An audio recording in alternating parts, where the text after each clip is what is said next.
Hello, friends. Welcome back to the Chase Doesn't Know podcast. This is episode number 9. My guest for this episode is Dewey Davis. Dewey Davis is retired and a professional pickleball player who loves hiking, driving old cars, and practicing his penmanship. He spent over 30 years in the public school system and over 25 years as an elementary school principal. And in my opinion, and based on his record, he is an expert in leadership, and I was very excited to pick his brain about that. He was also my youth pastor when I was younger and has been in multiple leadership positions in the church. I'm stoked he agreed to come on for this one, and I know that you'll enjoy this. So, ladies and gentlemen, Dewey Davis.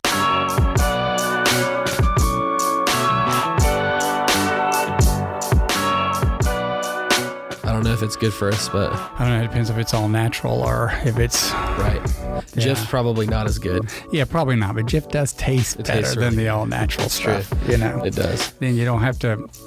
The all natural stuff, you got to kind of mix it up because the oil separates from it. Right. That's true. Yeah. Do you like chunky or smooth peanut butter? Well, I eat, like I said, if I'm trying to diet or whatever, I eat the all natural stuff. But I've never met a peanut butter I really didn't like. Okay. I don't discriminate too much myself. Fair enough. All right. I was going to ask you, do you... Can you tell me where we started this? Yeah. Yeah, he's okay, recording. Great.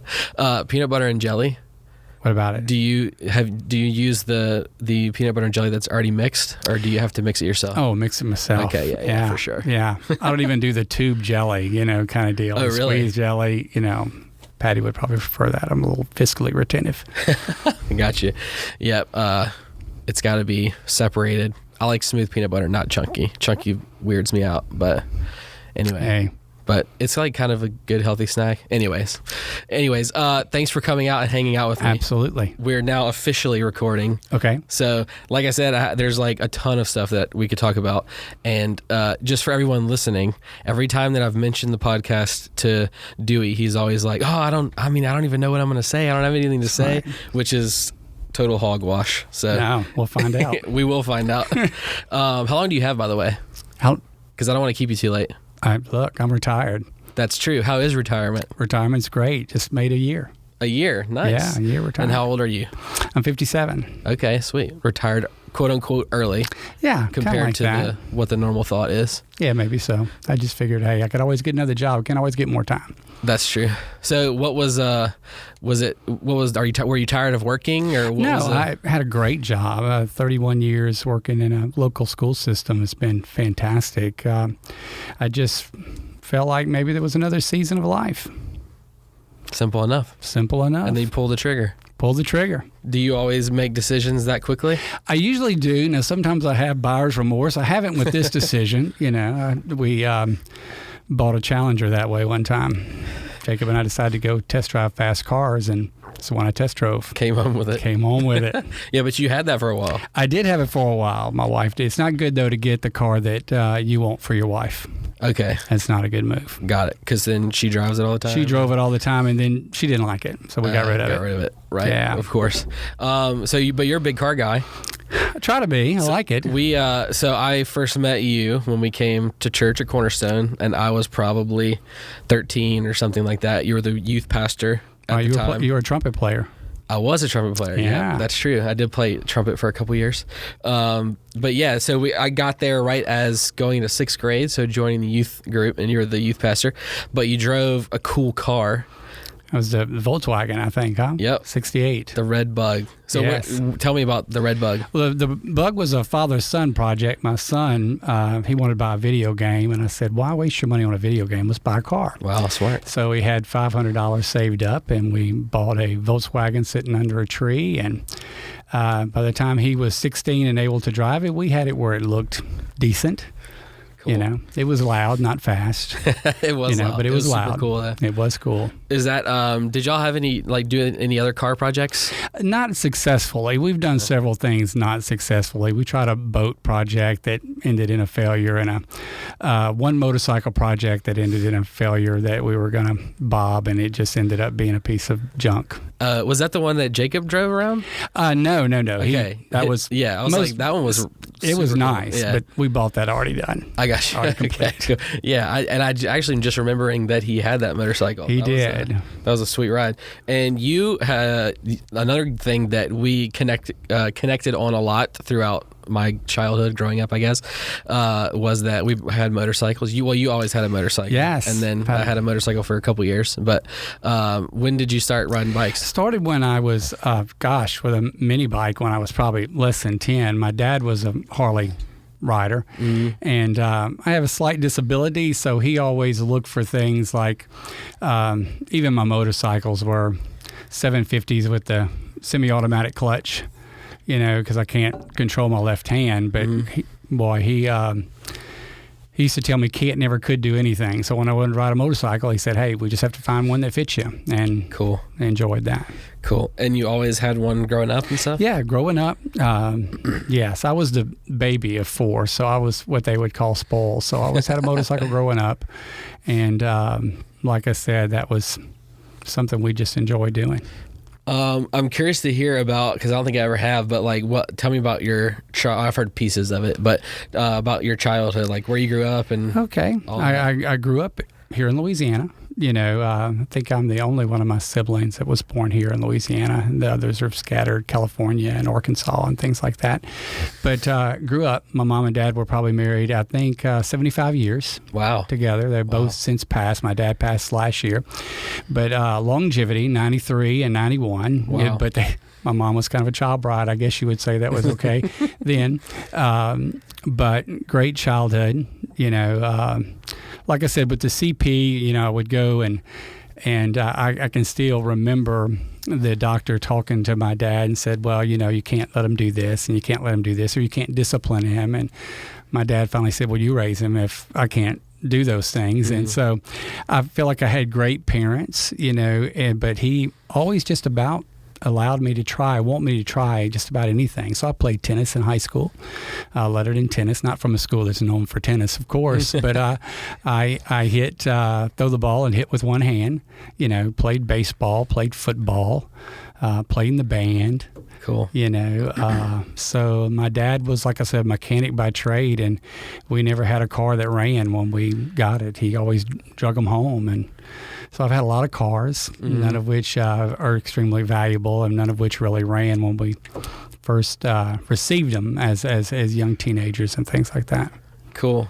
So you and your dad worked on cars and stuff together? Yeah, it was mainly like I was the, go for this tool, go for that tool kind of deal. He was the mastermind behind it, even the mastermind behind the Volkswagen when my son was 14. I mean, we did the upholstery some ourselves following, at that time, a VHS tape that said, now do this. VHS tape? Yes. Nice. Now put the headliner in this way and that kind of thing. They had VHS tapes that would tell you how to repair cars. Yes, with Volkswagen, when you got your upholstery kit, you got a VHS tape. Wow, that's cool.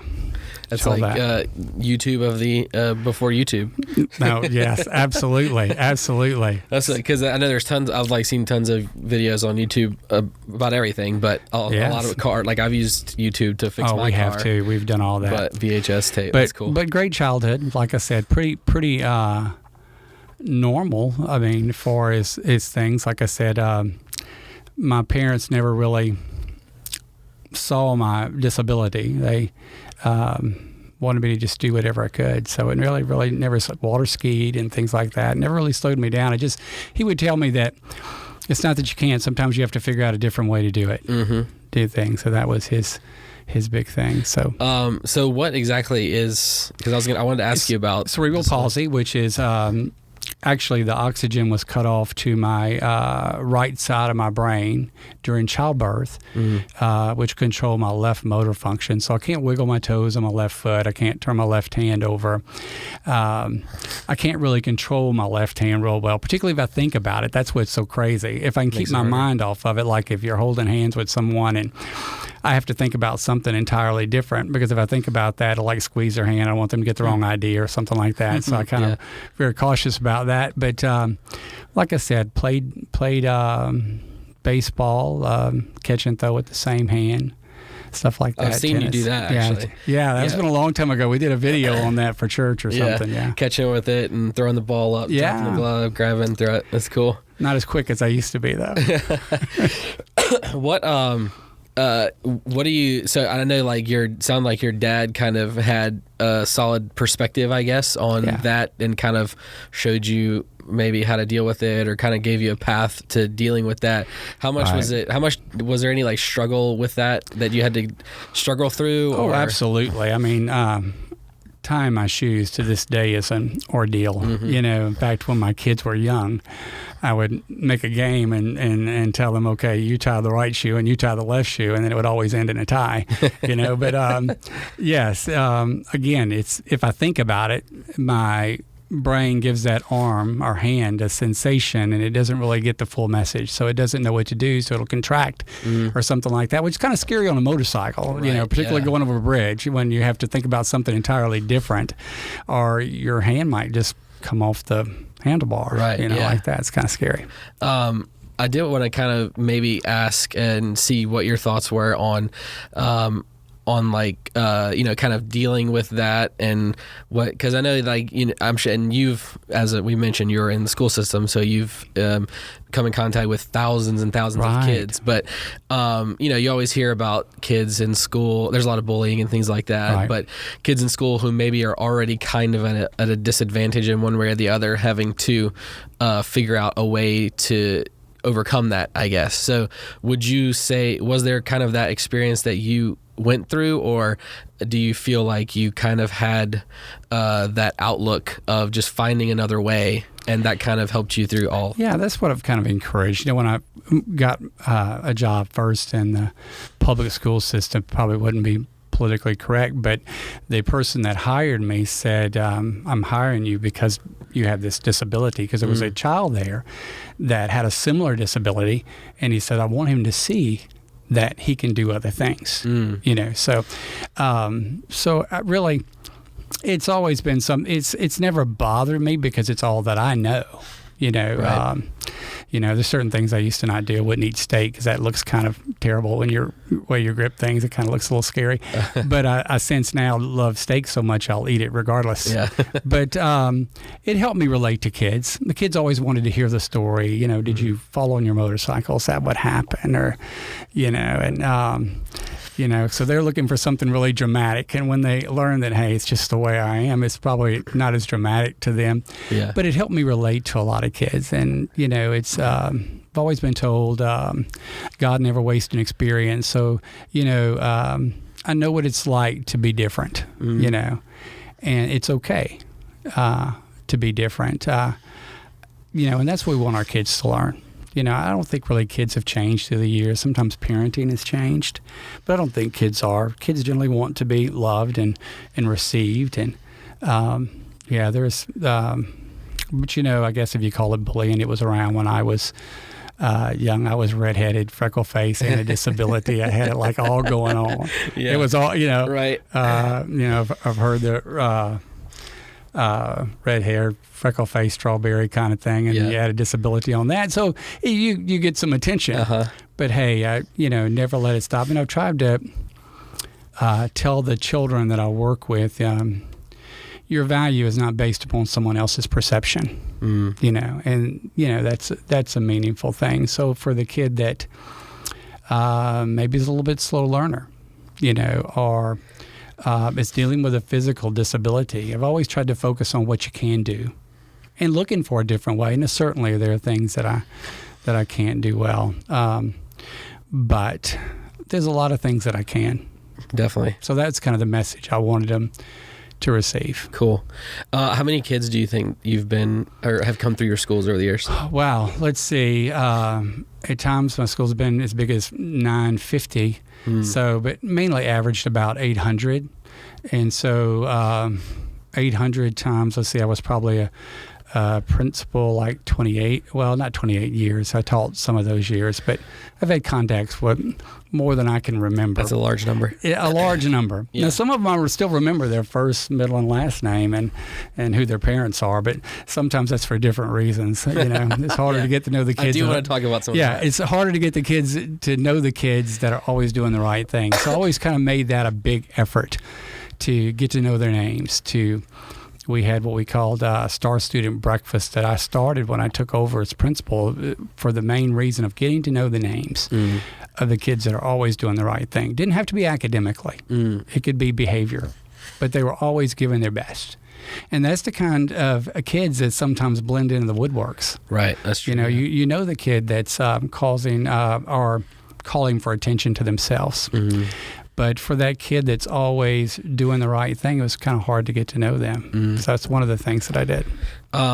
So there's like so much that I wanted to ask you about being the principal and the school system and stuff, but go all the way back to how you got into it, because we went to the same college, Louisiana College. Yes. And you graduated from there, right? I graduated from there. Okay. And what did you graduate in? I graduated. My degree's in religious education. Okay. My minor is in special education, and that was the first minor of that nature that I think Louisiana College nice. allowed someone to have. It was because I had so much education courses. So it didn't qualify me. I wasn't certified to teach when I exited college and went to work for a rather large local church as a preschool administrator. And so I'd heard they had a critical shortage, especially working with students with special needs. So I decided to apply, and they said, we're going to send you to 2 schools, and the first one wanted me, and that was where I stayed basically my entire career in that group of schools. And what was the first school? Zachary Elementary. Okay.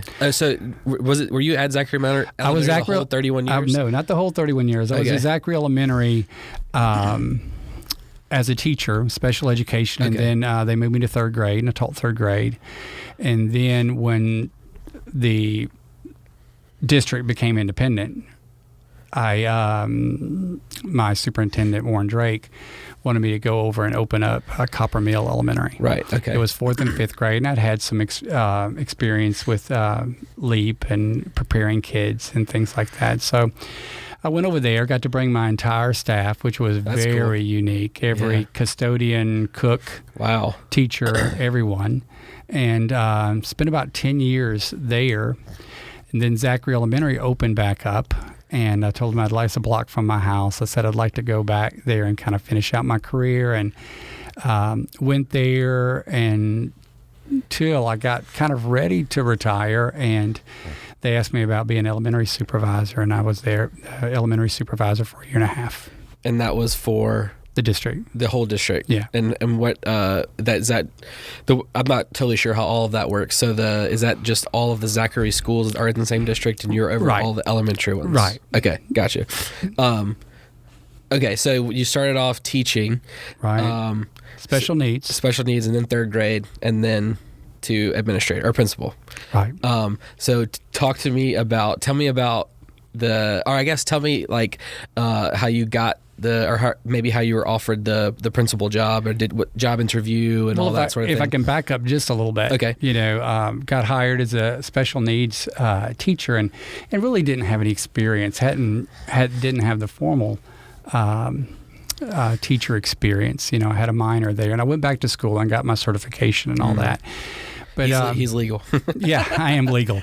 But look, I still have a picture of it in the frame. We built a car in the classroom. You're talking about cars being a part. So I wanted my kids to be able to have experiences that they might not. And so my dad helped me, and we actually built I want to say it was about a 9-foot car. Wow. That had wheels that turned. It had a Chevrolet steering column.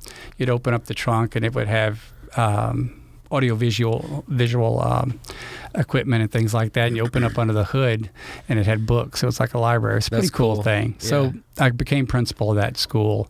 I think I was the 3rd principal of that school. Okay. And that was Zachary Elementary, though. Right. Right. Okay, gotcha.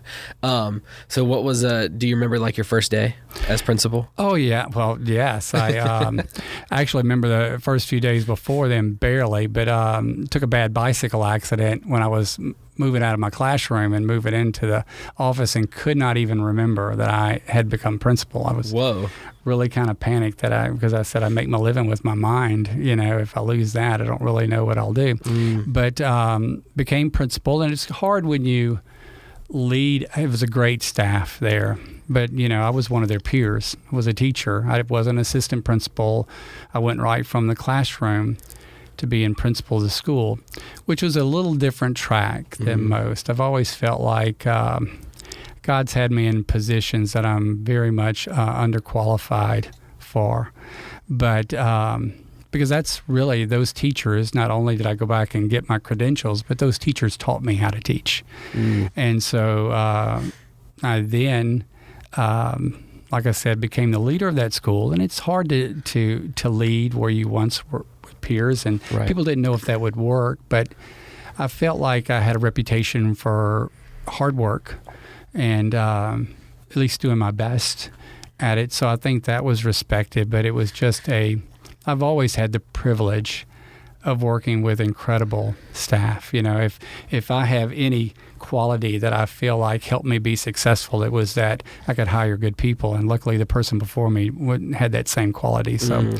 I inherited a great, strong staff, and all through my principal career was fortunate enough to work with excellent educators.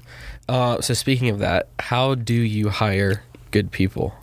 Well, my philosophy has changed through the years, Chase. It used to be, I would say, give me a good person. Let me hire a good person. We can make them a good teacher.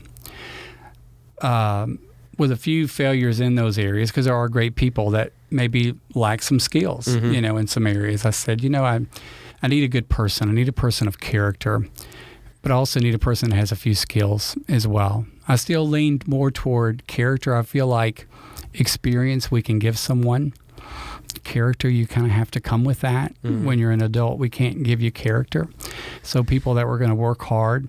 So I look for that. People that are going to work hard, that were committed, and also committed not only to the job, but to their families. I always told them there will be a time where you need to be a mom instead of a teacher, or a dad instead of a teacher. And so I tried to operate with that understanding. But that's probably the main thing that I look for, is trying to get someone with character that's willing to learn. They may come with a few skills. And so that is kind of what I think that philosophy got me through those years. So I'm kind of losing my voice a little bit, so sorry. All right. And sorry to everyone listening. So I'm kind of curious about the transition period, like you becoming the principal from a peer group. Was there, and you not hiring the people that are now working for you, was there, any challenges to overcome there? And how did you kind of navigate that different dynamic with those people? It was kind of an interesting situation. And, look back, and I've often asked the people that stayed with me for my entire career, please forgive me for the man that I was in the beginning, but yeah, most definitely it had its struggle when you're leading a group that in some cases is more experienced really than you are,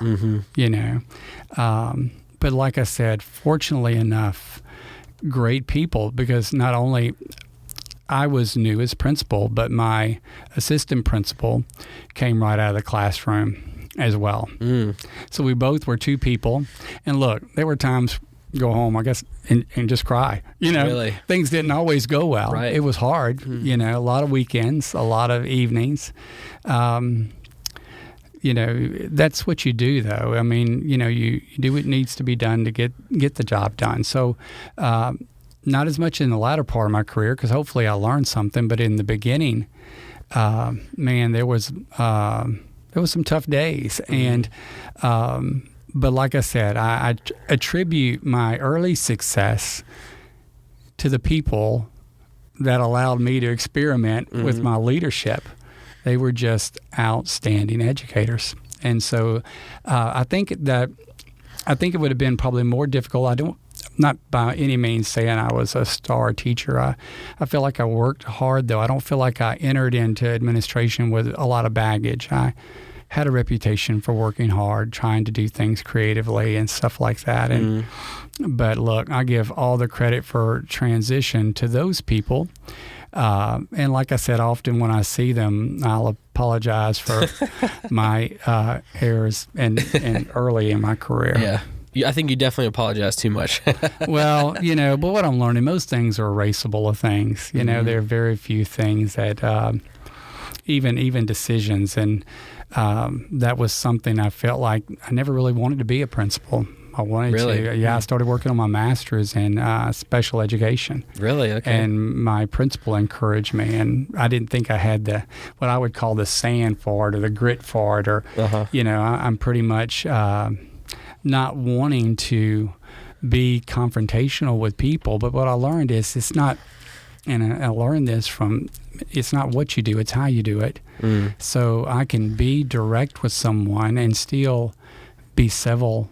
I can be direct and be kind, So I feel like I had a good reputation, in the community. Of course, you don't make everyone happy. I have a mentor that told me if everyone likes you, you may not be doing your job. Wow. So there's probably some people out there that not as happy with me, but I always tried to treat people fairly. And to the best of my ability. I know I probably messed that up at several points in my career, but that was my goal. I'm like struggling listening because almost with every sentence that you're saying, I'm like, oh man, this would be a great question to ask and like ask deeper questions about. But you mentioned that you didn't plan to be a principal. No. And that once you became principal, it was super hard at the beginning. Super hard in the beginning. In fact, at one point, I took a year off. Oh, really? Well, yeah, I took a year. From principal and from teaching? Without pay. Wow. Okay. And went to seminary. Oh, okay. Attended seminary. And here's the thing, what I learned, and I think it made me a better principal. Of course, I was older, going back to school again. And so as I looked around the classroom and the young men and women with their laptops and me with my spiral notebook, I knew, first of all, there's something different about this picture. But then I got a letter actually from a parent that really told me that I had made a difference there at the school. And that's when I realized, while I was on leave, that God can't use you where you're not. You think if you get this preparation, you get this training, then God will be able to use you. He really can only use you where you are. And so that was instrumental in me going back. I went back to the same school. They offered me a chance to go to another school. That's when our district was becoming independent at that time. And I said, no, this is my home. And so I went back there and so that was a neat experience, but I've learned a lot. I used to say about my old school, I've cut the grass, I've waxed floors, cleaned restrooms, whatever needs to be done. I think that sometimes leaders think there are certain things that are beneath them to do, but I never have felt that way. So I've worked alongside some of my staff in a lot of different situations. Like I said, I wasn't the pro at stripping waxing floors, but when needed help, I would give it my best shot.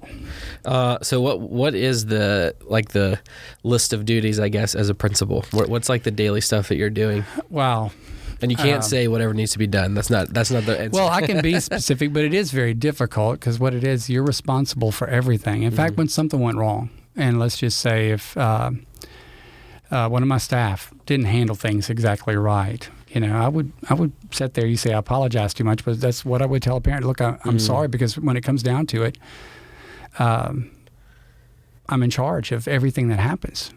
I'm responsible for everything that happens, and I took that very seriously. But I loved my job doing that. I mean, who else gets to go to recess duty and jump rope? Jump rope with kids. And going out there and throwing a Nerf football. And look, when you're working with elementary kids, they, and I could throw a Nerf football fairly well. They thought I was like NFL, that right, kind of thing, But would do that. You observe teachers, you're checking lesson plans, you're planning for what events lie ahead. You're usually looking at curriculum issues. Safety is always the big thing, because, we would say, hey, our main goal is to keep kids safe. hopefully they'll learn something in the process, but that was the main goal, to keep them. That's a lot of responsibility. Absolutely. I can remember before we really had early warning type systems, standing outside looking at the sky when we were under some kind of watch or whatever, trying to make the decision about, okay, when do we move kids? When do we do this? So I tell you what, I've just been very fortunate. But that's some of the things that you deal with. But you supervise. You're the immediate supervisor for everyone on that campus. So you're including food service workers, custodial workers, teachers, paraprofessionals, counselors. What'd you say, paraprofessionals? Paraprofessionals. Oh. That would be like a teacher assistant. Okay. All right. So all those people you had to observe and evaluate and things like that. So really, observation and evaluation, usually we got started like the second week after school started. Really? Because there's just so many. Right, yeah. How many, I didn't want to know how many people, I guess, at whatever the larger number was, worked under you. Generally, I would say close, and I don't have an exact number, I'm sorry. I would say it was between 75 and 100. Wow. When you consider the teachers, like I said, paraprofessionals, counselors, kitchen staff, food service, I should say, building and grounds, all that kind of thing. Okay, and jumping back real quick, because I just had this thought. Whenever you mentioned that when you first started and like kind of things were rough and maybe coming home and like crying, what was it that like you kept you going back and doing it? Because something that you didn't necessarily want to be in the first place and was encouraged to do. I mean, it could be easy to say, well, I could just go teach, not have to deal with all this pressure, but the alarm clock would go off every morning and it was just time to go to work. And you go and you work, and in most cases, days get better. It's kind of like anything else you do. I remember I would call a mentor principal and say, hey, what do you think about this situation or that situation? And it came a point where I didn't have to make those calls, at least very frequently. Occasionally I would receive a call, which was pretty neat too. But I just think that it's, like I said before, you can't be used where you're not. You can only be used where you are. And that's where I was. And it was really, like I said, I've always viewed myself as underqualified for what I was doing. So I felt like there had to be something at work there to place me in those positions, because it was a great responsibility, but also a tremendous privilege. That's really cool. What was it? How was it? Or how did you deal with all of that pressure of having 75 to 100 staff and then 800-900 kids? Was that something that kind of weighed on you all of the time? Or well, you stayed busy. It was always a busy time, and through most of my career, at lunch, at recess duty, it's something I could hold in my hands and eat, because you're just doing too many things. But yeah, it would get. The biggest thing is to understand, like I said, there are things that are erasable.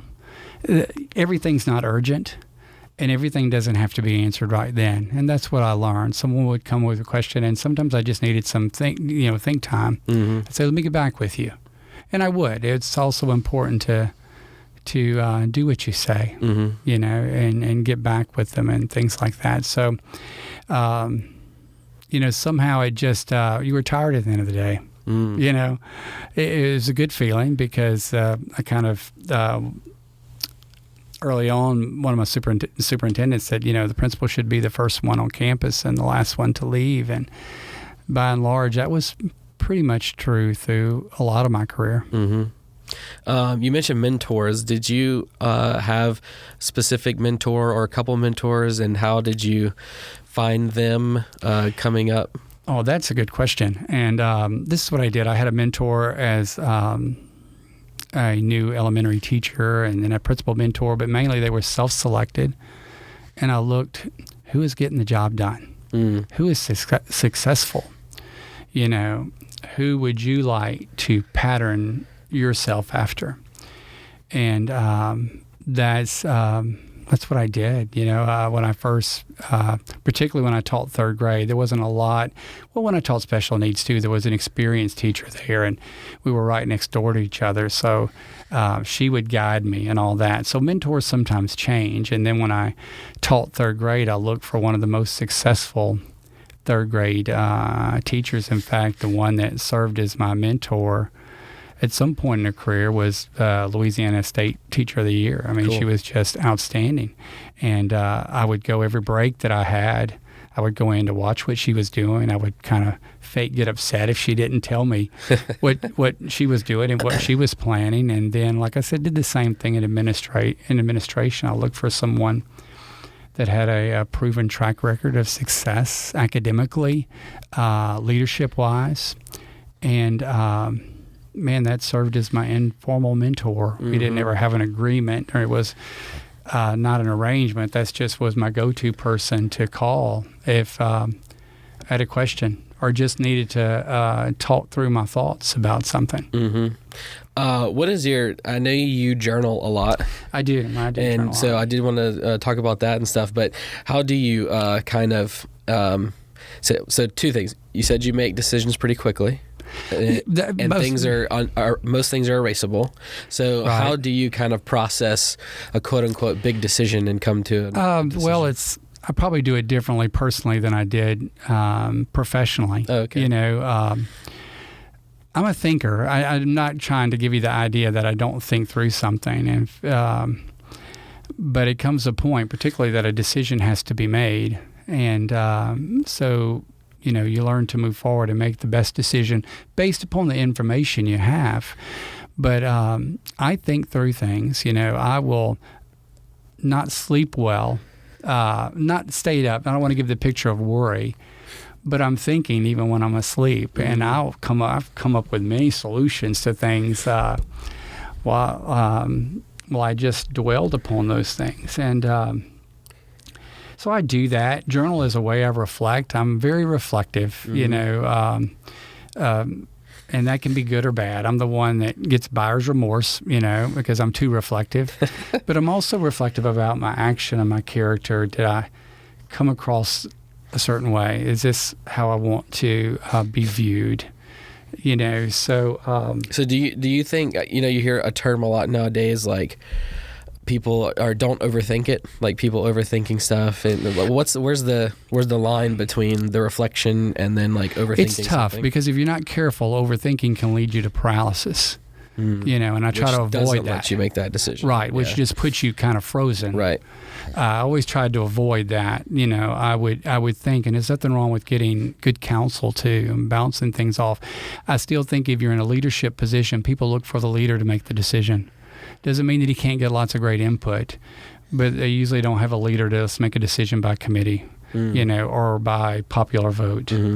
So I knew that I had to make decisions, and once I gained all the information I could, once I sought counsel appropriately, then I had to go through that. But the journaling thing is probably more related on a personal note than it is. I didn't necessarily keep a professional journal, even though I guess you could call that. I would keep a notebook to make little notes. So I guess it's kind of journaling. But I've journaled, and I don't know how many I have now, and I'm not legalistic about it. There have been years, literally multiple years, that I may have journaled every day almost. Wow. And then other times where I think like my last journal entry may have been earlier this week, but sometimes it's been a time where it's been 2 months prior to that. Okay. But it's kind of neat. Like one of my daughter's wedding that I had a chance to speak, in which I had a chance to speak, I could read my thoughts from when she was born. Wow. That's pretty powerful when you're giving your daughter away to a young man, for him to know, hey, I gave a lot of the thought when this child was born. Don't enter into this lightly, kind of thing. So that's, I can go back and look at different events too sometimes in my life and to see. And I guess I hoped it would be something that my kids may not look at it when I'm gone. It may be out to the road. If they don't look at it, y'all better look at it. It may be out. It may be out the road, but they'll also see my struggles, Yeah. And man, that's what I would write. Things back when I may have even been your youth pastor, even before you. I would do that. And there's some lessons in there and teachable moments and things like that.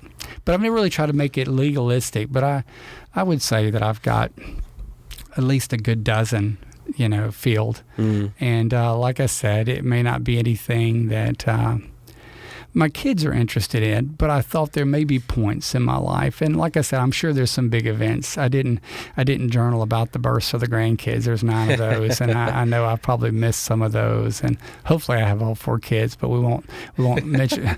I shouldn't say in case they listen to this. They'll be looking back and let me see. They're going to go searching now. Let me see my entry. Yeah. When did you start journaling? I started journaling probably in college, a little bit, but it really, Olin, you've heard us mention Olin. Griffin. Yeah. Okay. Yeah. Yep. Actually, for funny aside, when they came for the 35th anniversary thing at Cornerstone, they went up on stage and Pastor was like, "This is Olin and Sybil Griffin," and then me and Tori leaned over to each other and said, "Sybil, we like that name." And now we have a beautiful daughter named name. But he kind of encouraged me to. I think he's a journaler as well. Okay.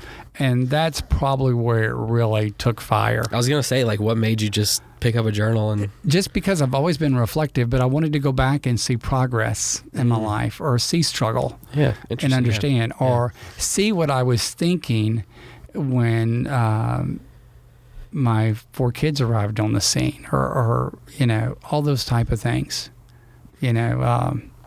So it's been a journey. I'll be married 40 years this year, 4 kids, 9 grandchildren.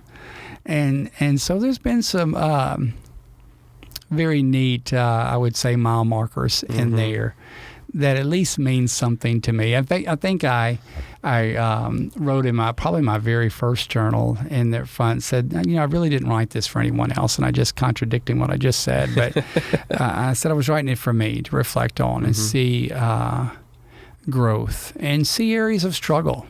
Because as you get older, you tend to forget. Right. You forget some of those feelings that you had surrounding certain events. Let me ask you a quick question, because I'm curious, because I'm kind of maybe semi-discovering this now, even though I'm only 30. People still young. Hopefully it's still young. Feels like I've been around for a while, but 20 to if I think back 20 to 30, 10 years is a decent amount of time, but it kind of feels like I still think that I feel the same now as I felt when I was 20 and 15 and whatever. So I'm past that point now. so do you still feel like you're 30 or 20, or does it? Does it feel like it changes? It's discouraging that you don't. Okay. Well, you may feel that way, but in reality, it's not going to happen. Just like I was trying to stretch out my leg here because I played too much pickleball today and I was getting a leg cramp. I won't be able to walk tomorrow. But that's a little. I shouldn't say discouraging. It's a realization that life changes. I was throwing baseball with my grandson that lives locally just a couple of days ago, and it reminded me of throwing with my son in the yard. But number one, I don't have the speed. I can't get to the balls like I used to. So no, that does change when you realize I don't feel the way that I did at that time. And what do you think about somebody's walking through? What do you think about the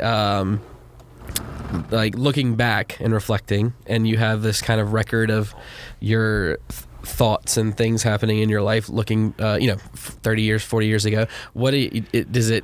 Can you see your thought process and your principles and things like that kind of change and shift, or does it? No, I see those kind of things staying the same. Okay. And in fact, I can read an entry back, and it'll bring me back to that moment, and I'll feel what I felt then. There is probably times that I've read and said, "Wow, this guy didn't have a clue," about things.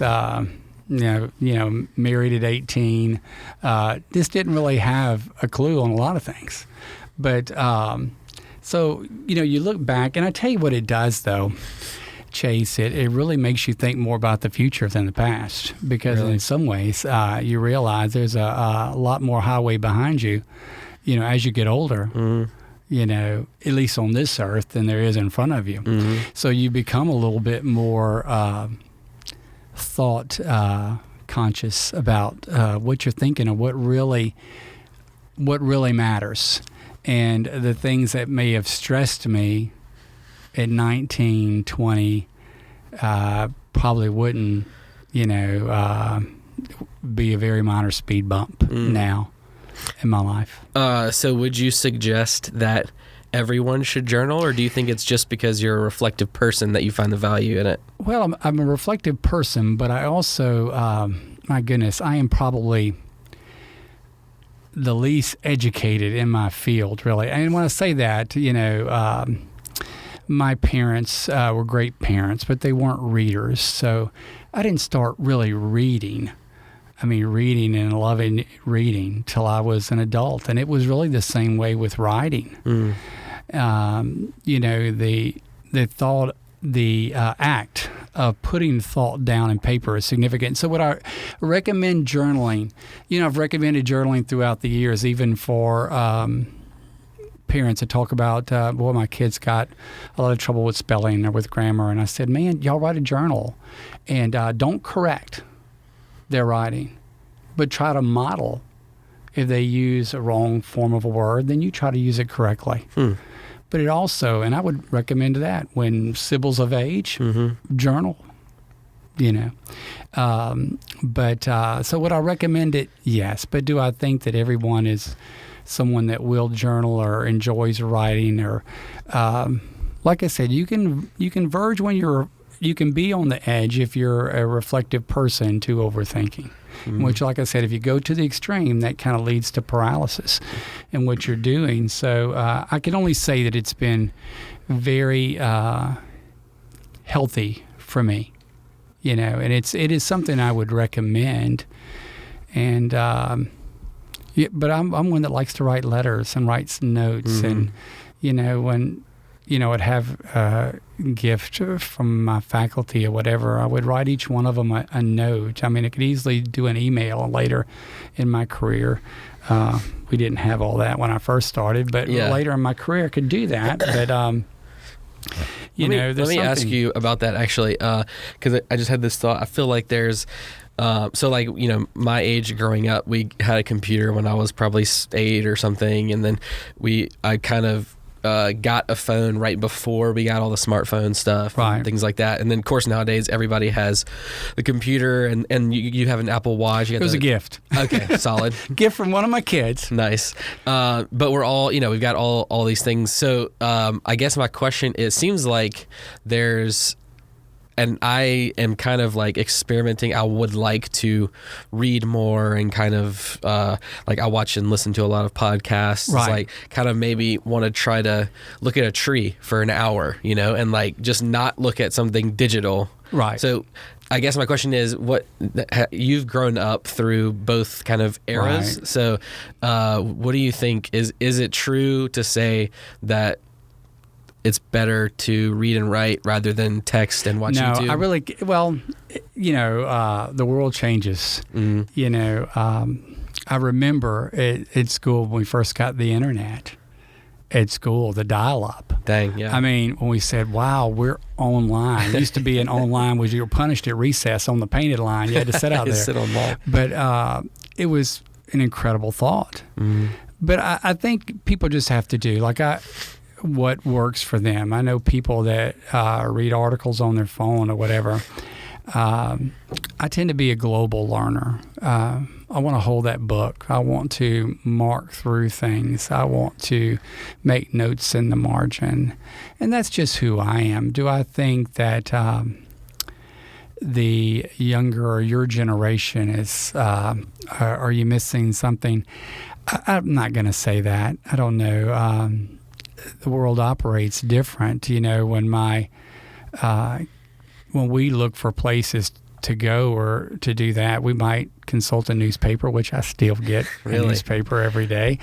But I look at a newspaper once a year whenever me and my wife go to where we got married, Right. and we eat breakfast at I think it feels a little more like, we're chilling out. I know. I get the Look at newspaper this every day. Really? And look at the newspaper.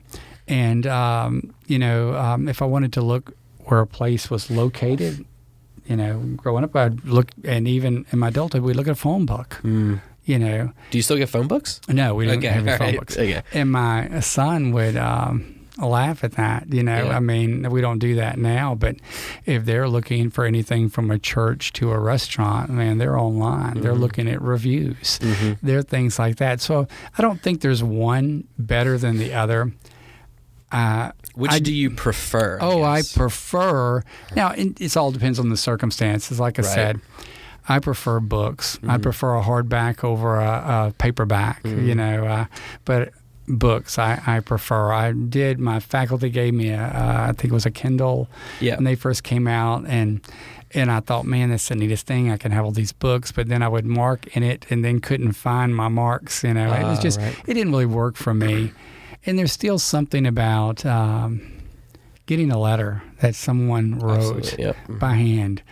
And I look and I wish I'm still an adult and I work on my penmanship. I don't copy letters or anything like that, but that's another thing because Please tell me. Okay, in please. school I didn't learn to write cursive, so I learned Really? as an adult. Okay, please tell me the value of good penmanship. Mine's really bad, but I go to write, and I'm like, I really want to have really good penmanship because I'm always impressed when I see someone with really good handwriting. I'm like, wow, they really have it together. But then I start doing it, and I think I'm just too impatient to Yeah, I don't know that there's great value. In fact, like I said, some schools have quit teaching Oh, really? a lot Wow. of cursive writing and things like that. Even though there is some research that says, writing helps you flow thought and things like that. But who knows? There's research for everything. But I think for me, just like picking up a book, it was something that, again, not downing anyone, but I didn't have those experiences as a child, of maybe read the Boxcar Children, maybe that, but of picking up and reading. I can still remember and in high school, don't hate to say it, I don't remember reading a lot outside of a textbook. So I find some personal joy in that. So far as the value of it, I don't know that I could debate the value of it. But for me, that there is nothing like it. I mean, I have written people notes, and it's something just about the tactile experience for me. And if I'm gonna write a letter, I would like to have some linen paper and like for it to feel different. And like I said, I've always been ashamed of my penmanship, and still. I don't consider myself very skilled in that area. But what I've learned about penmanship, I probably learned back teaching third grade when we did teach cursive, and in practicing as an adult, I still have occasionally, I would say, a mixed form of print cursive that will slip in there. Yeah, kinda personal like a style. slang language or something in writing. But it's extremely valuable for me. But I don't know that it's valuable for everyone. My wife and I were just talking about how photographs are going away, and I told her that I wanted to buy some photo albums so I could share some with my grandkids. But now everything's mainly on the computer. But Actually, a couple episodes of the podcast ago, I was interviewing a local photographer, and we kind of talked about that, about how, when you have photos on your phone, you make one small little motion, you go through 100 of them. But when you have one photo to look at on a wall, it's like, and it's, you can't move it easily, or you have a photo book with 2 or 4 photos at a time, it kind of brings more value to the photo because it stands out. Well, for me as a reflective person, it does for me. Because I'll think, when I look at like I said, everything's due. When I look through a photo album and see my dad at 19, after having participated in the invasion of Normandy, Omaha Beach, and trying to think of what's going on in a young 19-year-old's mind that's just experienced some of the difficulties of war. that kind of thing. So there's something, and like I said, I think it's personal. I can't say, well, one's more valuable to another. I still go to my son and say, tell me how to do this, or my 16-year-old now, tell me how to do this on my phone. But for me, I was gonna say, you mentioned earlier, like when we were talking about mentors, finding a mentor that is like you want to model after. So if someone wanted to model their life after yours, then they would say that I would say aim higher. First of all, aim higher. No. Then I would say, but it's a generational thing. Like I said, it may not be as important to your generation, and I don't know, but the ability to express your thought in writing, I think, besides using your fingers on your phone, is beneficial for me. I want to make sure I say that because, man, there are many people sat in a conference recently with Caleb. Yeah. And what am I doing? I have my journal and I'm making notes. Caleb's on his phone. Yep. And has them with him all the time. Mine are at the house now. If I was Caleb, I could pull up my phone and show you my notes. That's true, yeah. Just as good. So I think it's what works for you. But writing, journaling, it means something to me. I don't think I knew that your dad was on Omaha Beach. Yes, twice wounded. Wow. Yeah. Can you tell me some stories about it? Here's an odd thing. Okay. Not really, because my dad never discussed it till the D-Day Museum opened in New Orleans, and we brought him there for the opening parade. And I knew certain things. I knew he carried a Browning automatic rifle. That was his job. I knew they were put out in water that was over their head, and little stories like that. But he might say, well, they got ambushed here, ambushed there, and I've got a map of where he had gone. But he really didn't speak about it till he was elderly, and I never really could understand that. But it was, but I do. There is, it was, I think, so personal to him and so graphic in his mind that it's not something that he wanted to dwell upon. I was told that he would do some hunting prior to his military service, but never hunted afterwards. Really? So, have you been to Normandy? No, I have not. Okay. I'm not well traveled. I only just journal about things like that. But hopefully one day. You do a lot of traveling, though. Local, like domestic type stuff. It's mainly because of my kids scattering out now. Right, yeah. They're scattered everywhere now. They are. Yeah, Texas and Virginia. And one is still here. Yeah. Well, two still here. Oh, I still have, right. That's right. That's an odd story, but, oldest 35, my youngest is 16. Can we talk about that? Yeah, I think we can. If there's, I was just curious about, the whole adoption process. Yeah, my youngest, for what Chase is referring to, my youngest is adopted. I got her when she was 16 months old, and she knows that. So if she listens to this, I'm not telling her anything that she's not aware of. But man, that's a life-changing thing. And I've heard people say, do you feel the same? And I can absolutely say 100%. She's like flesh of my flesh, There is not anything that feels different, but it is different because now I'm more of a grandparent age, and I am a grandparent, and I have a 16-year-old, and she is a joy and a challenge, all wrapped up in one. No, just kidding. Every 16-year-old is a little bit of a challenge. Yeah, but so I've heard. But no, incredible child. And very fast. Can run a long way. She's got some distance. Yeah. Didn't she set some records or something? She set some records at her school. That's pretty impressive. That's still, when you get into the world of running, sometimes that's a big fish in a smaller pond. There are schools that really focus in running, but she does extremely well. Has run her first, I guess was that quarter marathon or half marathon? I'm not really sure recently, but cool. Go Ashley. Yeah, she does a great job. But she's an incredible child. But that was an incredible process, and it's kind of funny. We always felt like we would have 4 kids, and we only had 3.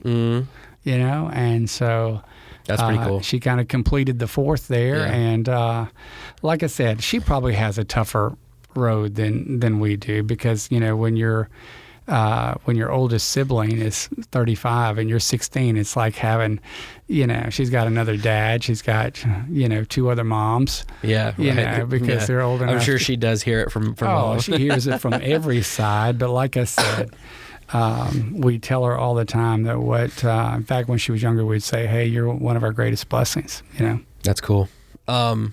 Jumping back a little bit, what kind of books do you read? What kind of books do I read?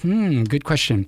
And I made a change, and so I'll tell you that. Okay. When I first started reading, it was all information. Yeah. Information oriented. Yeah. I feel bad and if that's I what read I did. fiction, But then I discovered, boy, there are other things to read, and this is gonna sound pretty bad having been an educator, but I didn't read things growing up like The Secret Garden and all those type of books that are really classic. So again, this is not probably the only series that I've read and kind of reread, and I haven't read some of the newer ones that come out because I felt like I had to reread the first.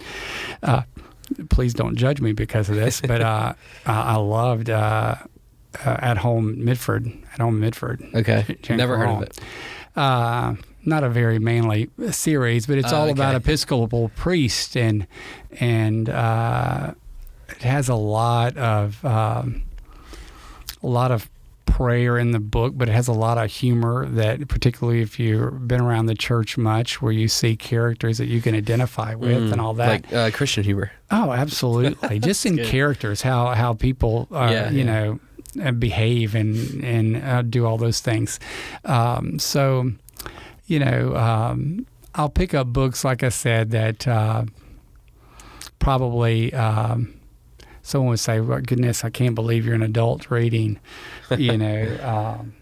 those type of things. But it's been real meaningful for me. So I kind of have to find a novel that really fits. And I did read one recently on the bestseller list, Educated, which is kind of a sobering read. It's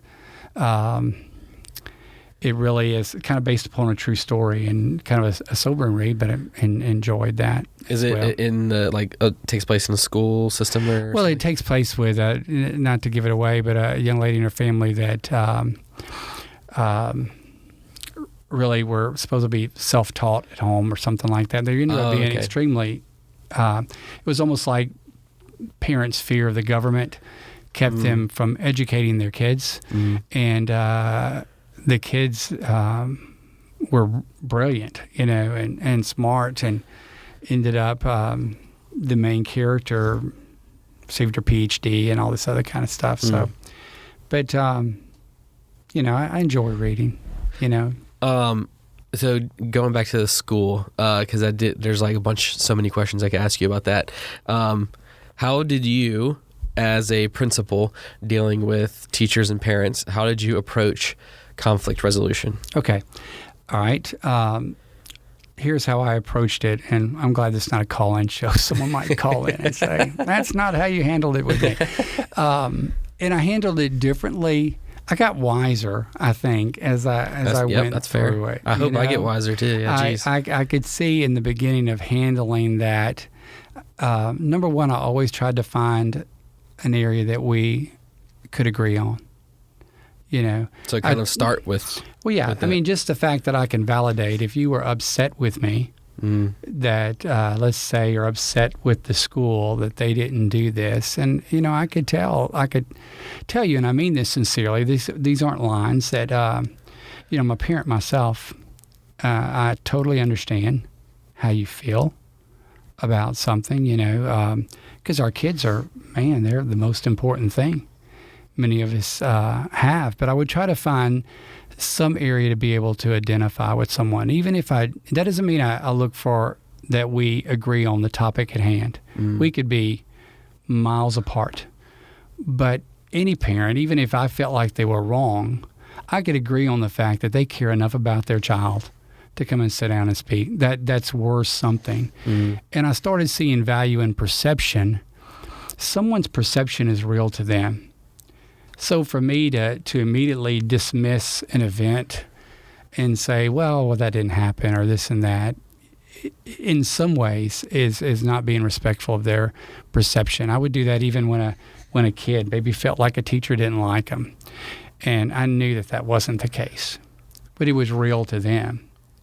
So I tried to be, find some things that we could agree upon up front, try to, validate. And that means sometimes saying a hard word. Like I said, I could tell that if they were upset, I could identify that. But if they weren't civil, I couldn't identify with that. And I said, I can understand you being upset, but we're going to talk like adults. So we're going to treat each other with respect. Like I said, I learned through the years that there's a way to do something, a way to say things to people. And man, I discovered that parents love their kids, and they're sending you their best. They don't keep the best ones at home and send you the ones not the best. They send the best ones. And so trying to find some point is big. And then I think as I went through my career, understanding that it's okay if we're wrong. And there were times where I said, you know what? You're right. We're wrong. Let's fix this. We'll fix it. I think early on in my career, I felt like that was maybe a sign of weakness, But truth be known, that there are times we're wrong, whether it's a school, whether it's a company, whether it's a husband or a wife. And sometimes we just have to own up and say, you know what, this isn't right. This shouldn't have happened this way. But I've always been solution-oriented into that. I've been into meetings where, let's just say a child was having a problem in school, and there would be so much time spent on, well, this is, he's having a problem with this, he's having a problem with this. And I said, all right, well, let's look for a solution. We already know what the problem is. So I think even dealing with parents, once we've identified a concern, or it doesn't have to be a parent, whether it's a contractor, whether it's a teacher, once we've identified what the concern is, let's look for a solution. There's generally solutions to things. So did you ever have anybody that you had to kick out of your office because they were going crazy? How widespread is this program? There's maybe 15 people that listen. Okay. So. Well, but it lives forever. I did have occasion where someone said they were going to come dump over my desk, really? Before, and I didn't let them in. No, I let them in. Just said, if you dump over my desk, I'm going to call the police because it's my desk, kind of deal. And,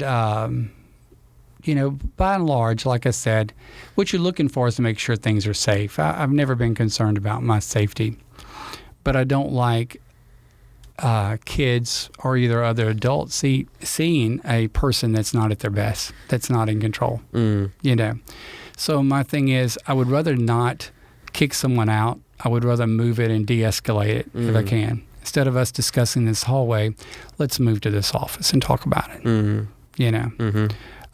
So, like I said, I wouldn't say, no, I haven't really had to kick very many people, off or out or anything like that, because like I said, that's not generally resolving what the problem is. You're right. But when it was my spot to be an authority, I didn't let people abuse other people. I wasn't going to let them abuse my staff. I'm not going to let them, let's talk about things civilly. Like I said, it could be a situation where we're wrong. And sometimes, like I said, parents are just very emotional about their kids. I told my kids since they were little, I said, I'm not afraid of dying. There's probably two ways I would rather not die. I would rather not be eaten by anything, and I would rather not burn. But I said, there's not a fire that I wouldn't walk through for you, or a bear I wouldn't wrestle for you. So parents are very passionate and understanding that. And so if you can give them a chance to de-escalate, and I don't believe in just letting someone blow off steam, unless they do it at home. But, I don't think the answer is just cutting things off. When you can keep the communication open, you do that. But there's probably been bad choices I made too.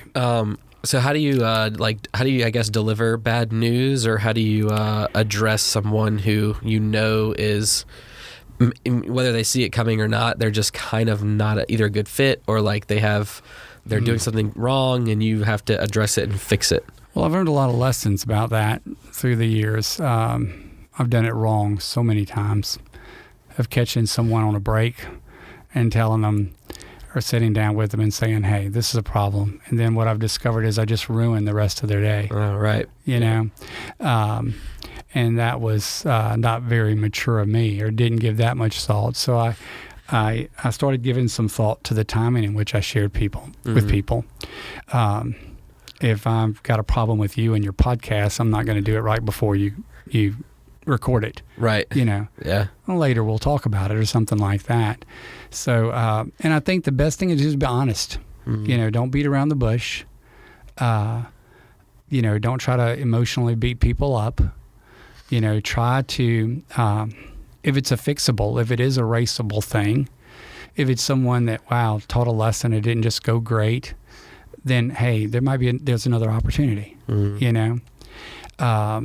if it came to be where you really had to just part company, you still try to do that respectfully with someone, because, and that's how you'd want to be treated. So now I can say in 31 years, did I do that perfectly? No, I probably didn't. I always felt like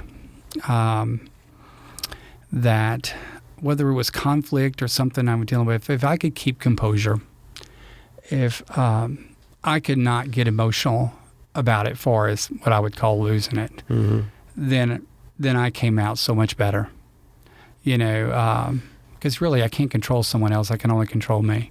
So if I can do that. But I found in delivering bad news or challenging news, the best thing is to do it politely, do it respectfully, but don't beat around the bush with it. Just kind of say what it is, if it's something where, and sometimes you do have to give someone a very difficult word, or sometimes you do have to give them a point of correction.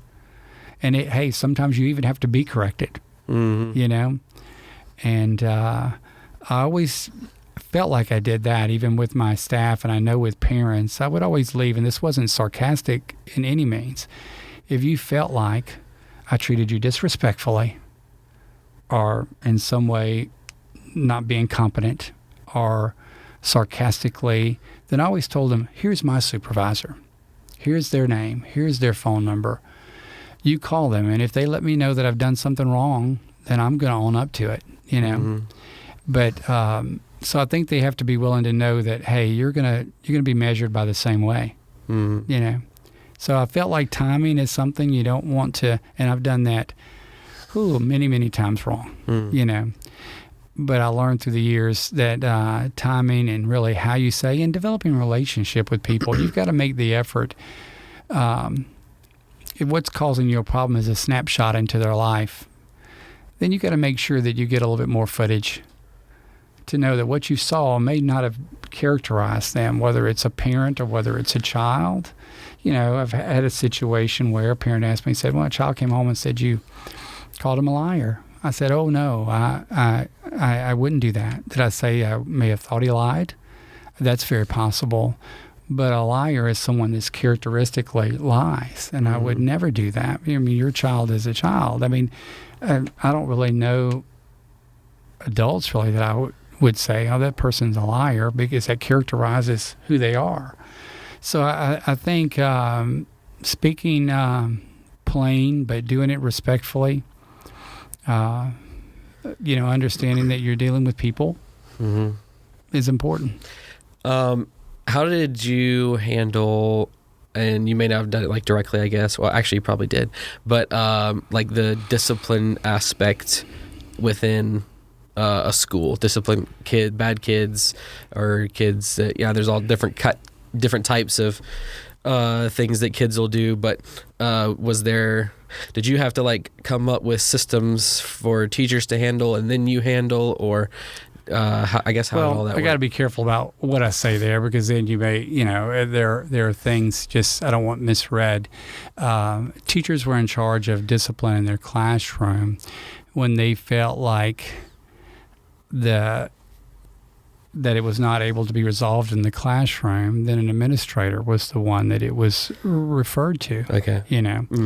And what I learned is, you have to listen. And so I did spend a lot of time listening to kids. I would usually tell them, hey, write down what happened for me, and I'll give you a few minutes and we'll talk, That's interesting. Have them write down and then... Yeah, then we talk about it, because they need time to process things a little bit too, Right. And I've also heard, I didn't really do this very well. I heard this at the end of my career. Give them some water, because that helps kind of flush their system a little bit. You get all these emotions in your body.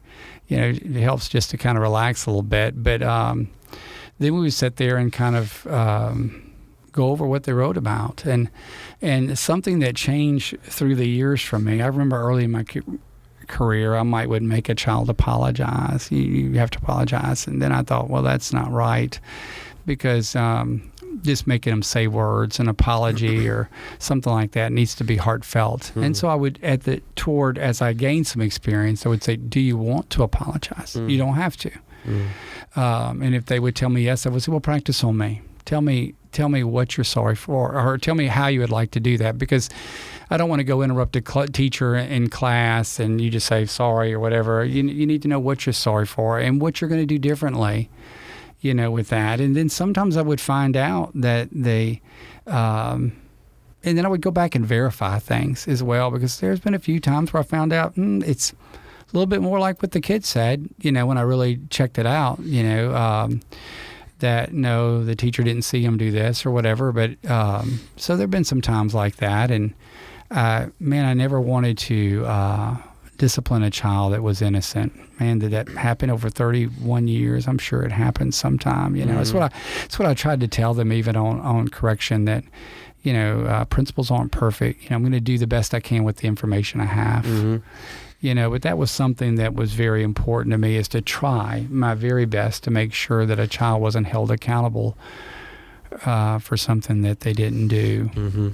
And what about I guess the quote unquote good kids in the school? What were some of the things that y'all did to kind of encourage the good behavior, and then also kind of help the kids kind of lost in the middle to grow and excel over their or with their potential? Okay, let me kind of go back and not in ways of correcting you, but something that I really learned through my career is that really there's no bad kids, kind of good kids. There are kids that make some bad decisions. There are kids that maybe haven't had consistency in their life. So when I think about the most difficult kids that I deal with, man, I actually say, now there's been a few that made my life rough for a season, but I really cared for them, and occasionally one would come back as an adult. And saw one a couple years back and said, do you remember me? And I said, oh yes, I remember you. And and he mentioned some discipline or some action or whatever. And I said, well, man, I hope I didn't do anything in any way that stunted your growth as a person or anything. And he said, no, in fact, what you did helped me in so many ways.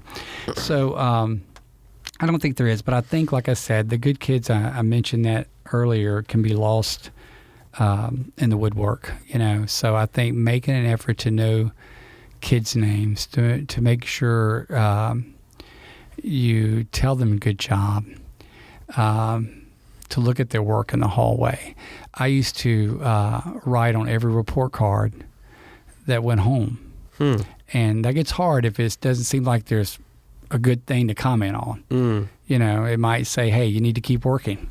You would do that for everyone. All the kids? When it got up to be like 700 kids and there was assistant, I would take 400 and she would take 400 or he would take 400, and then we would swap. In the next 9 weeks, I would take the 400 that she had and she would take the 400 I had, and we would write a note. And I did that my entire principal career. Even when we were doing things, computers, we printed them out.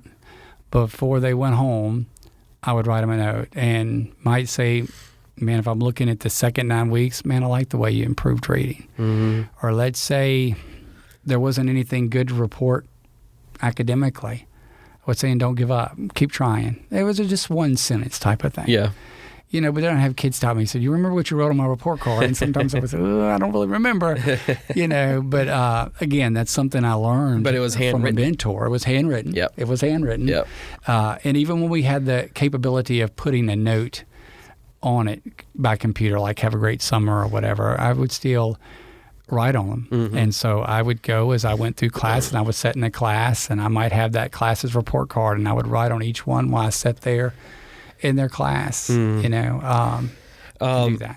Let me ask you this question. So I had on a few episodes back, I interviewed one of my old high school teachers, and we talked and he was actually administrator for a little bit, but we talked a little bit kind of about this home dynamic and the school dynamic. So in your opinion, with so many years of experience, how much do you see the home dynamic of kids affect their performance at school, or their experience and performance at school? And then, because I'm sure the answer is yes, it affects it. So maybe speak about that. And then also, like, how do you bridge that? Because obviously you're not their parent and you don't see them at home. So how did you kind of make them do or help them to do better despite? We'll kind of generalize because, there are no absolutes. Just like the book I mentioned, the young lady in that book had what I would consider a horrific childhood and was super intelligent. Now, she had to work through a lot of other issues. So I don't know that it makes you or breaks you academically. I think it's tremendous variable in there. But like I said, what I tried to learn is some parents are doing the best that they can, and it may look a little bit different than it looked for me as a child with my parents.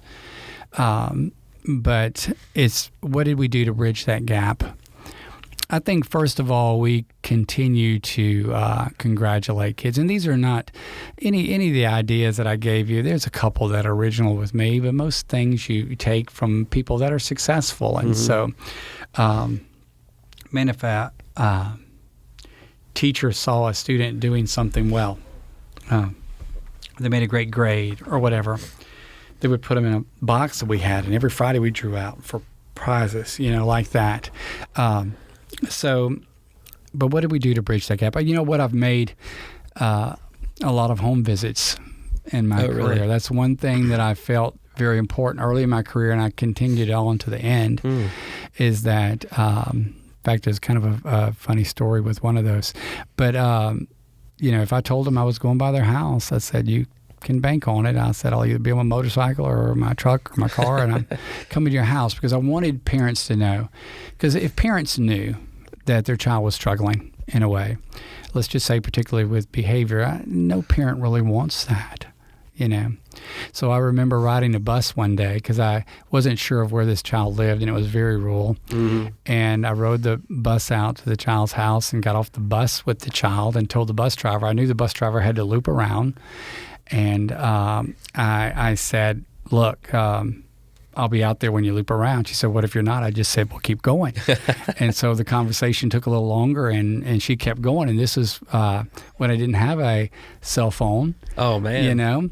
Yeah. So I'm literally walking. This is miles from school, out in pasture land, and I'm walking. And it's important to have a good reputation. There was someone sitting on the porch and said, Mr. Davis, you need some help? And I said, well, if you'd call the school and ask them to send someone for me to pick me up, that would be helpful. And did they? And they did. Nice. They did. Okay. Didn't have to walk the whole way. Didn't have to walk the whole way. But, I determined that it was my making. So I think keeping parents in the loop. We did newsletters. And again, that side note, Chase, but I could share with you, I wrote newsletters, not about, hey, how to study more, but what I learned about kids.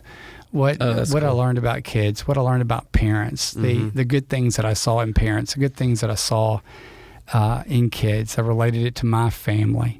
You know, my kids go back and look and see stories about them that I sent home in the newsletter. And it was really about lessons that I've learned. And I guess cool. that's what really got me into writing a lot more too. Yeah, that's cool.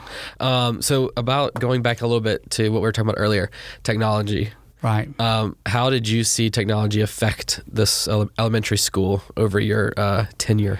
Oh, I think it was, I think it's been great. Like I said, when I started, we weren't online. Right. You know, we had some computers that had disk and things Floppy like disks that. and Yes, stuff, yeah. that kind of thing. Yeah. But we weren't online. So when I saw that Ashlyn happen, probably doesn't know what a floppy disk is. No, she probably doesn't. I saw that change and saw the, man, such a neat thing for kids to experience. But I tell you, computers don't teach kids by and large, you know, so, you know, I don't think that's the end all. You know, we never had a computer for every child. I'm not knocking anyone that does. I mean, that's great. My granddaughter, they have a Chromebook for every child. She brings one home, that kind of thing. And that's incredible. And she submits all our homework through that. But what can I say? That is so neat. But that didn't didn't happen overnight. And like I said, the first time we got computers in every classroom was like amazing. And what we would do early on, before we went to before we were an independent school district, we were part of a larger district. We would literally save money over time to implement a project that we might do over the next 5 years to add a computer for every classroom or something like that. So I've seen it change. You know, it's kind of neat. They have automated calling now if your child's out, and Oh, really? all that kind of thing. It's, you know, technology is a great thing. I don't think it'll take the place of people, and I'm not saying anything about people that have the majority of their instruction on computers. That can also be a great thing, but I think that you know, it's what do people do with it? You know, like that. I've seen some kids do some really neat things on computers. Some research. One time we had a group of elementary students that actually designed an experiment, and we got to excuse me, drive to space shuttle launch because our experiment was going to be on the space shuttle. Wow. You know, That's it awesome. was going to be huge. You know, and so that was like a chance of a lifetime kind of deal. So I think I've seen it change from nothing to where, like I said, one of my granddaughters has a Chromebook or a laptop or something like that she brings home every day. It's checked out to her. She does all her homework on it. And do you think that it helps kids learn better? And that's kind of a generic statement, but do you think the actual educational experience, or maybe the amount of education that a kid gets, is increased with technology? I think it can be enhanced. Okay. Yeah, I do think it can be enhanced. It's all about how it's used. I've seen where, you know, you can have a computer, and if it's not, either if it's not being used or it's not being used properly. I've never been a fan of video games. I'm still not. I think some of my grandchildren think I suck all the fun out of everything, but I'll play a game with them, but you know, I don't want to do video games, you know, that kind of thing. So I've seen computers set up in situations that we're supposed to be learning, where, you know, it was a reward and you get to go play this game. So it's all about how it's used. Gotcha. I think. Can I ask your opinion on some things? Maybe that could I may possibly give them and may not. That's totally fine if you don't, because they might be could possibly be somewhat controversial. Not really, but Okay. And like I said, like 11 people listen to the podcast. So, but a couple of questions about.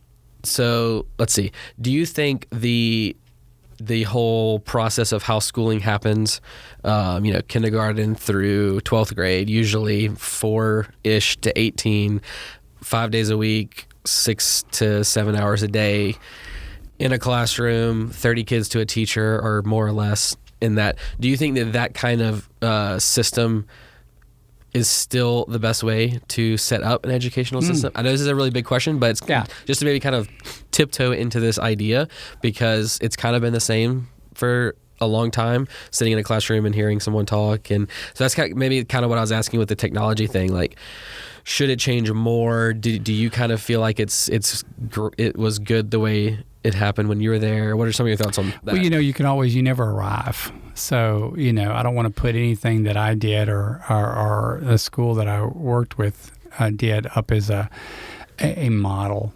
We had some success. We also had some failure, like that. Far as a model of education, I've heard of education reform, and there needs to be reform. And I've heard people debate homeschool versus traditional school. And you and I know someone that was took a not traditional route of education, and they are a high-ranking officer in the military, like that. And really, what I've tried to, at least as kids get old enough to understand, education is going to be what you make of it. It's going to be what you put into it. It's that way whether you're teaching or whether you're learning. So I think there are a lot of different models out there: homeschooling, public school, private school, now charter schools. I don't know that there's one you can put above another.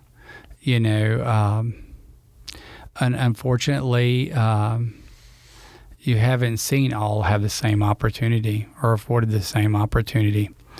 My personal thought is I don't like to see a lot of kids in a classroom, big classes. I think that's hard. And I wondered, because we reached a point in elementary school where my teachers came to me and they wanted to start. When I taught all the subjects. I was their teacher for the year. Right. My teachers came to me and said, we'd like to split up. And I can see the benefit in that, where a teacher can specialize in science or specialize in math or specialize in reading. So were they doing that whenever in elementary schools? Were they splitting subjects between teachers? Yes. Okay. Not in the beginning of my career, but later, shortly thereafter. Mm-hmm. Not where it's like it is in a high school where you'd have like 7 different teachers. Yeah, you would have like maybe 2 different teachers. Yeah, because I think and not at every age level. Not where you're teaching the basics of reading or something like that. But as they got older, and there's pros and cons with that. Mm-hmm. I always felt like when I taught all the subjects, one of the things that I enjoyed was that I could teach across the curriculum. I mean, I could make an application in a story that we read about a country and refer to it back in social studies, or something like that, which is hard to do if you're not teaching both subjects. But in answer to your question, Chase, I don't know that there's one model that I would feel like, hey, this is where we need to go. We don't need to have classes that are have too many kids in them. So it sounds like that's probably the biggest thing that sticks out in your mind as pupil-teacher ratio. And when you're talking about a traditional school system, is a variable. I mean, for her, you can find people on both sides of the fence that say, well, It doesn't matter. It does matter. I think it makes a difference even socially.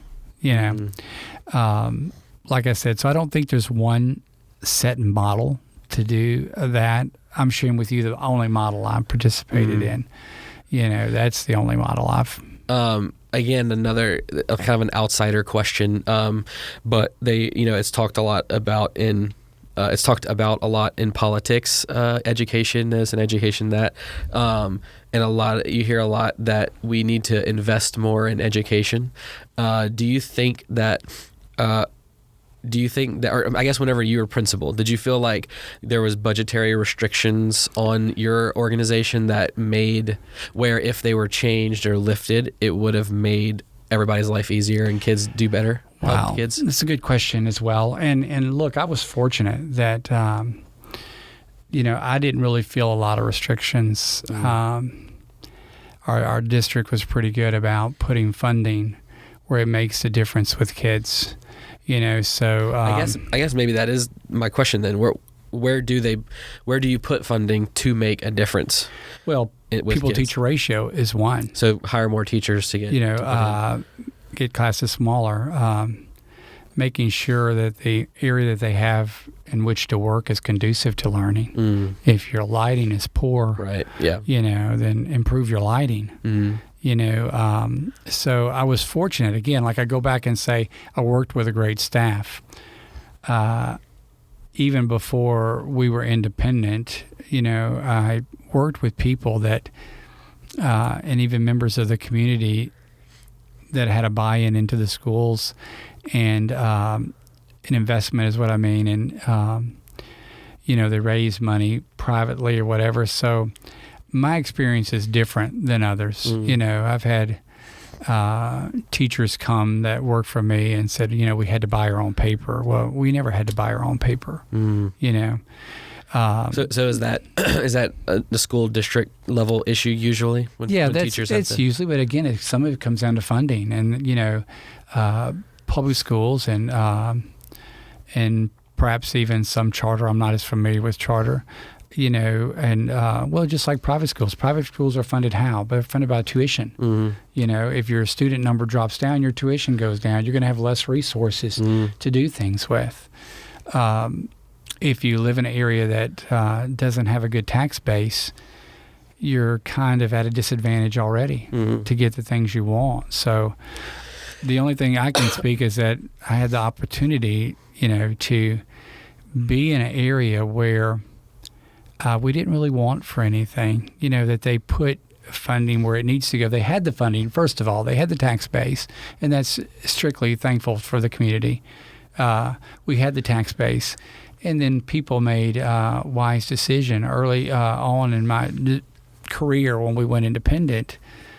We were all viewed as support personnel for what happens in the classroom. If you were a principal, you were support personnel. If you cut the grass, you were support personnel for what everything revolved about what happened in that classroom. And you were support personnel. It's a way of kind of putting you, make sure you're in your place. You were support personnel for whatever happened in that classroom. That what my leader was saying was that there's nothing more important than what happens in that classroom. If you're going to inconvenience someone, inconvenience an adult. If you're going to go without on administrative level. So I don't mean to say that other people aren't making the right decisions with their money. Some don't have the resources to make the better decisions with. Right. So yes, I think doing that and paying teachers an adequate salary. Teaching is one of the hardest jobs I know. I don't care if you're a homeschool teacher, you're a private school teacher, you're a public school teacher. I used to tell people all the time, it's kind of a life. It's not a job. If you really want to be successful at it, with it, it's kind of a life. I saw teachers that prepared in the summer. They came up when they weren't getting paid to get rooms ready. I've seen parents that homeschool their kids collecting resources like year-round, to get ready for what they were going to do. Teaching is a very rewarding job, but it is kind of a life if you're going to do it correctly. If you're doing it just as a job, thinking, you're going to have summers off, chances are you may not be very successful with it. What do you think about uniforms? Oh, good question. Because I was principal, we didn't have uniforms, and then we didn't have them in the beginning. Gotcha. And then did.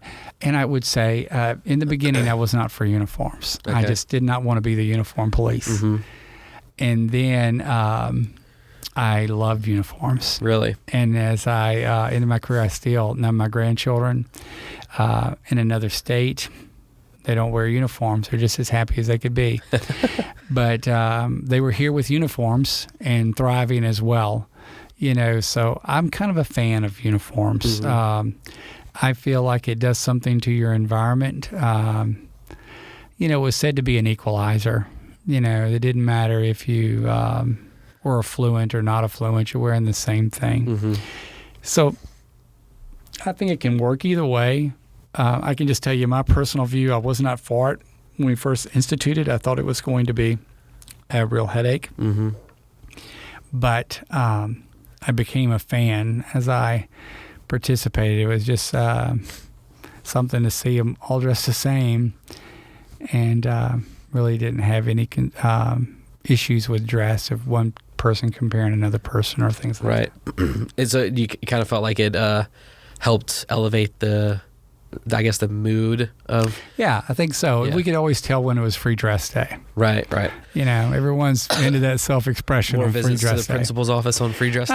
Well, we could have more discussions in the hallway about okay. on free dress day, but they need that too, and I learned that. Yeah. There needs to be a time for being able to individualize yourself. Mm-hmm. But I was pretty happy, and maybe that's taking the easy road. Maybe it was easier for me, for everyone to wear the same thing. And I don't have to worry about, is that shirt too short or too cut such a way? Right. Or they were all cut the same, So I feel like it made my job easier. I know there's some people that will be horrified with that comment. Okay, so switching gears a little bit, you've also been really involved in ministry throughout your life. Can you tell me what positions? I know you've held a lot of different positions, so maybe just a quick run through of what positions and when. Okay, I'll do that, and I'm glad you brought that up because I wasn't sure what I could mention and what I couldn't mention. So we can talk about whatever. Oh, that's great. So there are only 15 people that listen, right? Right, absolutely. I tell you, when I said that I'm underqualified, I really just feel like I've seen the hand of God throughout my professional career. But I started off having a degree in religious education and a desire to actually pastor is what was originally what my desire was, and still that desire is there maybe, but again, I go back to the statement, God can't use you where you're not, He can only use you where you are. But I've been a children's minister. When I first came to the church you and I attend, I was children and youth. I was youth before that in central Louisiana. And it was a wonderful experience. So which one's better, youth or children? Oh, wow. I don't know. It's like that would be two a different controversial flavors answer. of your favorite ice cream, Okay, all right. That's a pretty good way to answer that question. Yes. I mean, it's awesome working with kids, and I still work with some children. I think you reach an age where you're probably less effective with youth. I don't know if you reach that with kids. Less effective with okay. youth. Yeah, that makes sense. Yeah, maybe where it's a little bit hard to relate or for them to relate to you. Right. So, yeah. With kids, you can be the grandpa or you can be someone else's dad. It works both ways. So I've done children, I've done youth. I've been associate pastor. I think we've cleaned up before, so I guess that would be custodial. Nice. I've done worship. Yep. And again, another job terribly underqualified for. Didn't play anything but the radio. But, so I've done those things, and my goodness, if that's all there ever is, it will have been enough. It is great experiences. Do you still play the harmonica? I do still. In fact, I was, when you're tired, you look for things to do. I've never been bored. People say you have been bored, but I try to pace myself. Okay. You don't go to Walmart and the post office in the same day. You you spread it out. Right. So had the harmonica out. I want to say this week, and I'm not saying that it sounded too good, but I have 3 of them in my desk, and I was up at my desk and just kind of going through things, and I found 3, and man, it was some kind of joyful noise. I don't know if I would consider it music or not. Yeah, it most definitely was. So the ministry part, and this could be at any level, right. Kids, youth, and your associate pastor, you're over the everybody in the church except the pastor, I guess. But how is it dealing with people in that context versus in school or in the quote unquote secular world? I don't think it's any different. Okay. In a lot of ways, I still think people are the same in both worlds. People are the same. The parent that's hurting over their child for whatever reason is no different than the parent that's hurting because the spouse is sick or the spouse is away from the church, or So I think you're still dealing with hurts. You're still dealing with maturity on a lot of different levels. So, in fact, I think really by dealing with people in our church, or the church people dealing with me, greatly affected, to the positive, how I dealt with people professionally. There are some times that I had to stop and say, this is how we'd handle things at school. It's not how it should be handled at church. Hopefully the church never reaches a parting of company. Sometimes in business you do. So those same skills. I mean, the same skills I used in those areas, same skills I used at home. In fact, my wife would remind me every once in a while, "You're not the principal here," and she would set me straight. I could picture her saying that. She would. "You're not the principal here," and so I think it's all dealing with people. I've learned huge amounts from people in both worlds, and hopefully, that's probably part of the problem, Chase. I feel like we have as a society is that we compartmentalize our life. You have your life at church, you have your life in business, you have your life in podcast world, and you have this. And really, for those of us that are in the church, there's really only one life, and that life ought to blend into those areas. Like I said, really, me going back after taking the year off was understanding that maybe, Dewey, this is your ministry. Maybe this is where you pastor. Maybe this is where you counsel people and care about people and show them love and respect and model things for them. So I think part of the problem is when people begin to compartmentalize, what I would call that, our world, like this is my church life, this is my school life. And I've had instances where people came to church that I had at school, and it's great, what are they going to think of me? Right. Because like I said, I had to enforce rules and things like that. But by and large, I feel like if you're genuine, if you try to operate with honesty, then hopefully those worlds all blend. At least that's how I feel like it should be. So what are the things, and now that we're talking about the ministry thing, I actually do want to hear your answer to this for in the school system also. But what did you, or let's start with the negative and finish on the positive. Oh, is there a negative? Well, not negative, but maybe more difficult. Okay. What were some of the difficulties in ministry and also in the school system? And then I was going to ask you, what did you love most about both of those? But I think the difficulty in that, if you look at in ministry, of course, hopefully, Lord, in your job, what you get paid for. In my case, it was the school system. Hopefully, God speaks to me as well. I don't want that to sound spooky. I'm not trying to be that way. But what I'm saying is to learn that, in business or something, you would revert back to processes. There's a process for handling this crisis. There's a process for handling these things.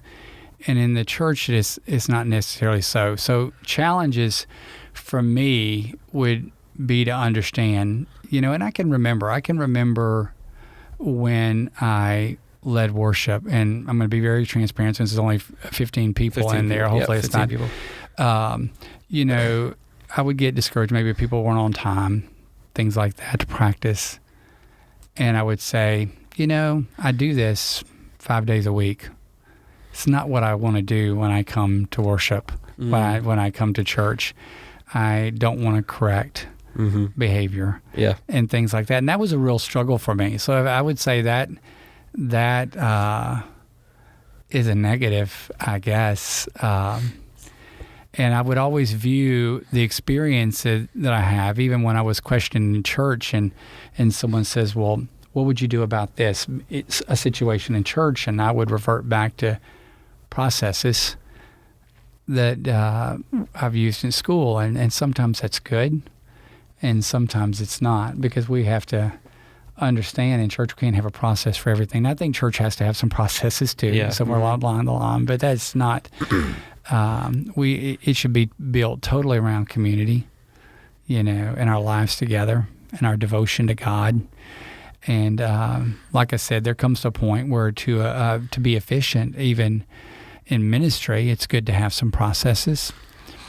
So that's probably the challenge, I guess. The challenge in school was to realize you are responsible for a lot of lives, Yeah. a lot of kids. You can't afford a mistake. Like I said, a lot of things are erasable. If a child gets hurt, if a child, God forbid, would be killed or something like that, it's not an erasable thing. So I think the pressure of always trying to make sure, like I said, you may not always make the best decision, but you kept people safe. You didn't make a decision that was convenient, thinking that, nothing bad could happen to someone. If there was even the remote possibility, you always took that extremely serious. It doesn't take, as we've just seen in recent news, a tornado where 24, 25 people lost their lives. And that was probably my greatest fear, is something like that happening that's outside of my control. But then knowing that I'm still responsible, that I move kids quick enough, that I put them in shelter soon enough. So I think the negative far as that, or the challenge, was just the day-to-day pressure of knowing that you're responsible for everything that happens there, and that parents have entrusted the lives of their children to you. That would keep me up sometimes at night and wondering, okay, did I make the right decision about this or that? And it could have easily been, and I was fortunate enough not to deal with a lot of tragedy in my, career. I think I did. Probably the saddest, lowest point is where I actually had a kindergarten student killed, not on campus, in a traffic-related thing, and was probably the saddest point of my career as far as that. But so that's the negative. That's the hard thing. I think it's pressure of knowing that you can't really afford a mistake when you're entrusted with the lives of people. Not saying you're perfect, but you really have to make sure that where it counts, you're not making mistakes. So that I would think would be the tough point. In ministry, I think it's realizing that ministry is not a business. And even though it's good to have some processes to fall back on, it needs to be more relational than process-oriented, So I think that's the negative there.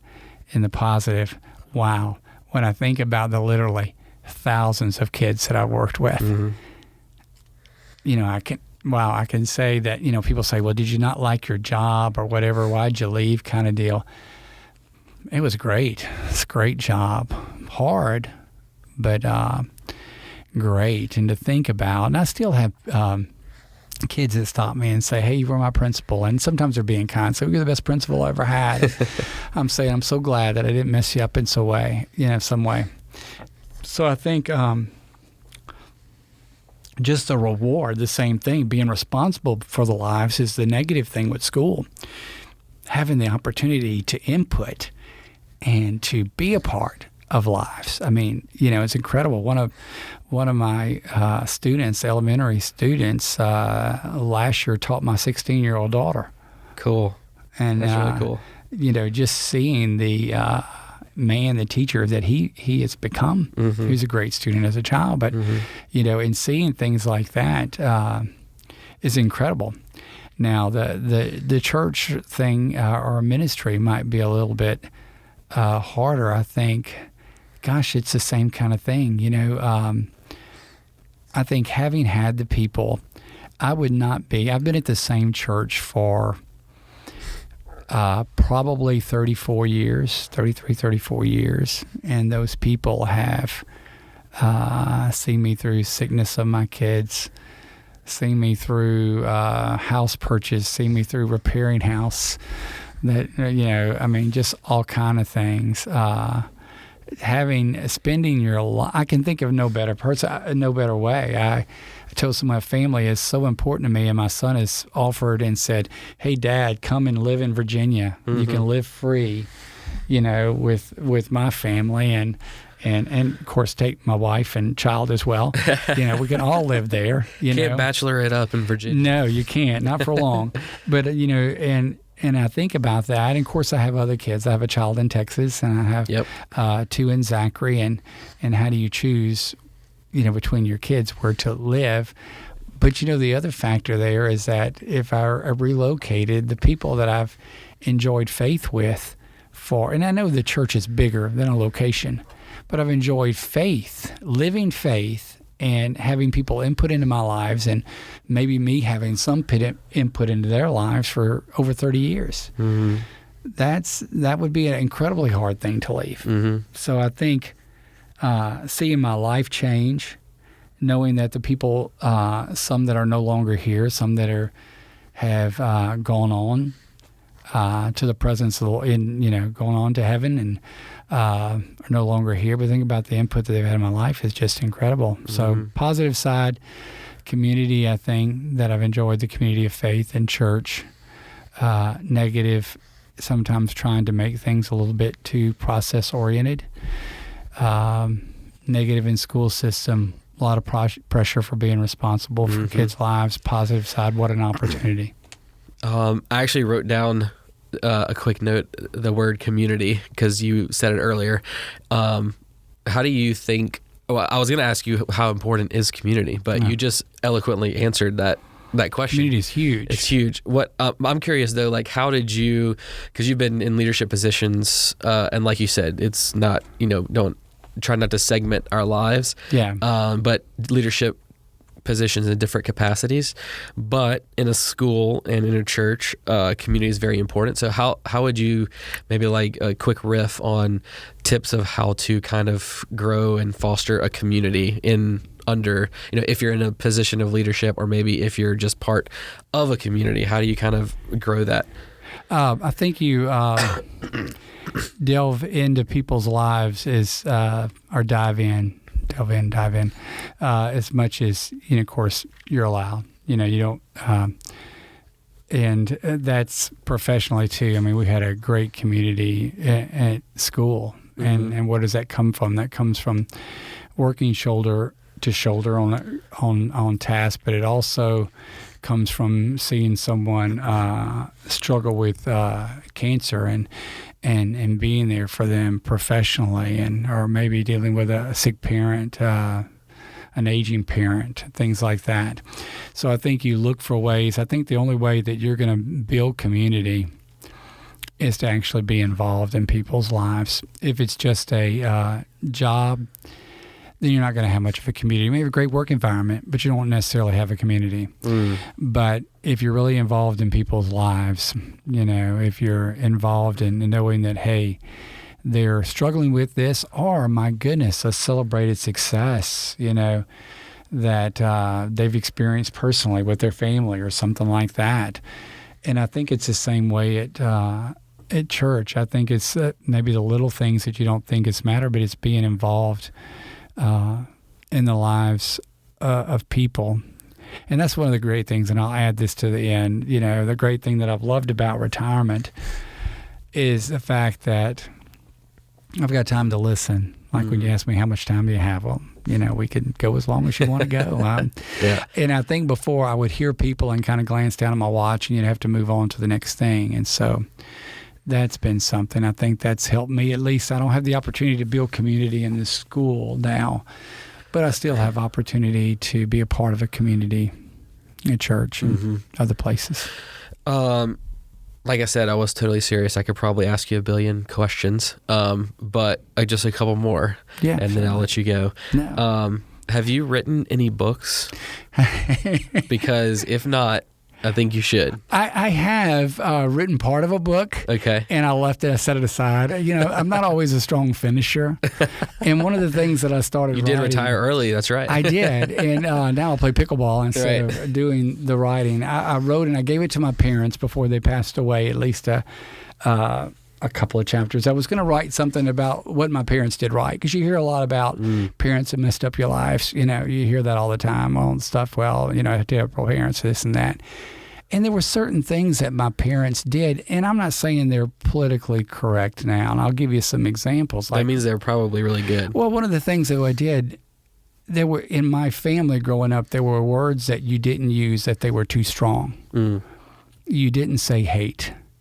You know, I mean, we would get in a ton of trouble if we said hate or kill or something like that, even as kids, because there were words you just didn't put out there. They're too strong. And now I'll look at, I don't really participate a great deal on social media. I needed to know about the HOA stuff, and I have 4 friends on one of the social media sites. Join it. Well, they don't force you to, but if you want to know what's going on in the neighborhood, you might better Facebook. Get it. Yeah, you join it. And so I have 4 friends. Nice. You know, or maybe 5. That's not a very big community that you have there. No, it's not. And some of it comes from fear, because I've seen so many abuses on social media, which could be a really a big topic there. But so I have... actually, someone else, you know, we wrote a children's book together, Larry and I. Okay. He did the illustrations, and we have that. I found out getting published is very hard. Yeah. You couldn't get you have to have an agent and all this kind of stuff.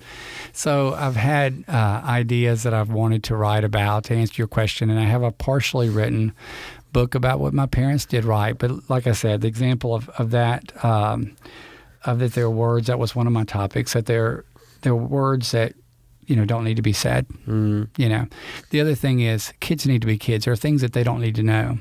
As I mentioned before, my dad never spoke about his. I knew he was in the military. I didn't know he was in the invasion of Normandy until I was almost an adult. Because why? I didn't need to know about that. That's nothing that I needed to know about. That was a very difficult and painful time in the world. And I think sometimes parents tell their kids too much. They tell them their financial woes, and they tell them their relationship woes, and kids need to be kids. So I think there are things, and that was another one of my chapters, is that, you know, there are things that kids don't need to know. You know, it's on a need-to-know basis, and kids don't need to know. Yep. You know. Well, can you finish that book for me so I just have a kid now, so. Well, I can finish. I'll try. It won't be very good probably, but I'm sure it would be awesome, and I would. You know, it's just things like I said. My parents weren't superheroes. You know, they had their struggles themselves. But my goodness, after 75 years of living together, they learned a few things. Absolutely, yeah. And some of the basic things like. How we should treat people and things like that. So that was the start of my book. It's what my parents did right. And it was mainly written because started because I heard so many people talk about how their parents, and I'm not taking away that some people have had some terrible childhoods. Right. I mean, that is without a doubt. I mean, there's someone out there that could write about what my parents did wrong and how my parents made me miserable. But I also think that, there's that voice, but sometimes there's not the voice out there saying, well, here's what my parents did right. Not perfectly. And the other thing was, the one thing I mentioned, my dad saying was his thing about can't, never, could do anything. That was his saying to me, you know, when I say I can't. Well, can't, never, could do anything. And I think that was something of just trying to show that you're able to learn things. Maybe do it differently than somebody else does. Or you may learn something entirely different. But so yes, maybe I will when they finish that. That'd be particularly great. When I'm done with pickleball. Yeah. How much do you play pickleball? About at least 3 times a week, usually. And today you said you played for what, 4 hours? I played from like 8 o'clock till after 12, you know, and like I said, there's been a few times sitting here talking to you, my legs kind of tightened up some. These probably aren't the best chairs either for sore legs. Your legs are dangling off the edge. You know, but what the neat thing is about pickleball is community and relationship too. There you go. Yeah. You know, go back to that. I have an opportunity, I hope that I'll be able to go to someone's visitation passing away that I played pickleball with. Really? 2 weeks ago, 3 weeks ago. You know, and you know, just not compartmentalizing our lives. So it's just another area that hopefully lives can blend. Mm-hmm. So what is, to close this sucker out, what's your future plans? What's next for you? I think you mentioned that you're taking a trip to Maine, which sounds awesome. I am. Well, you always say this is what you plan to do. Yeah.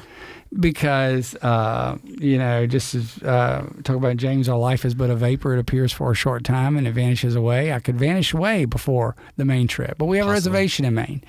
I think the next thing is, like I said, it's kind of odd because I'm not just a retired person, and this is going to sound really strange. I have a 16-year-old. I have a junior in high school. Mm-hmm.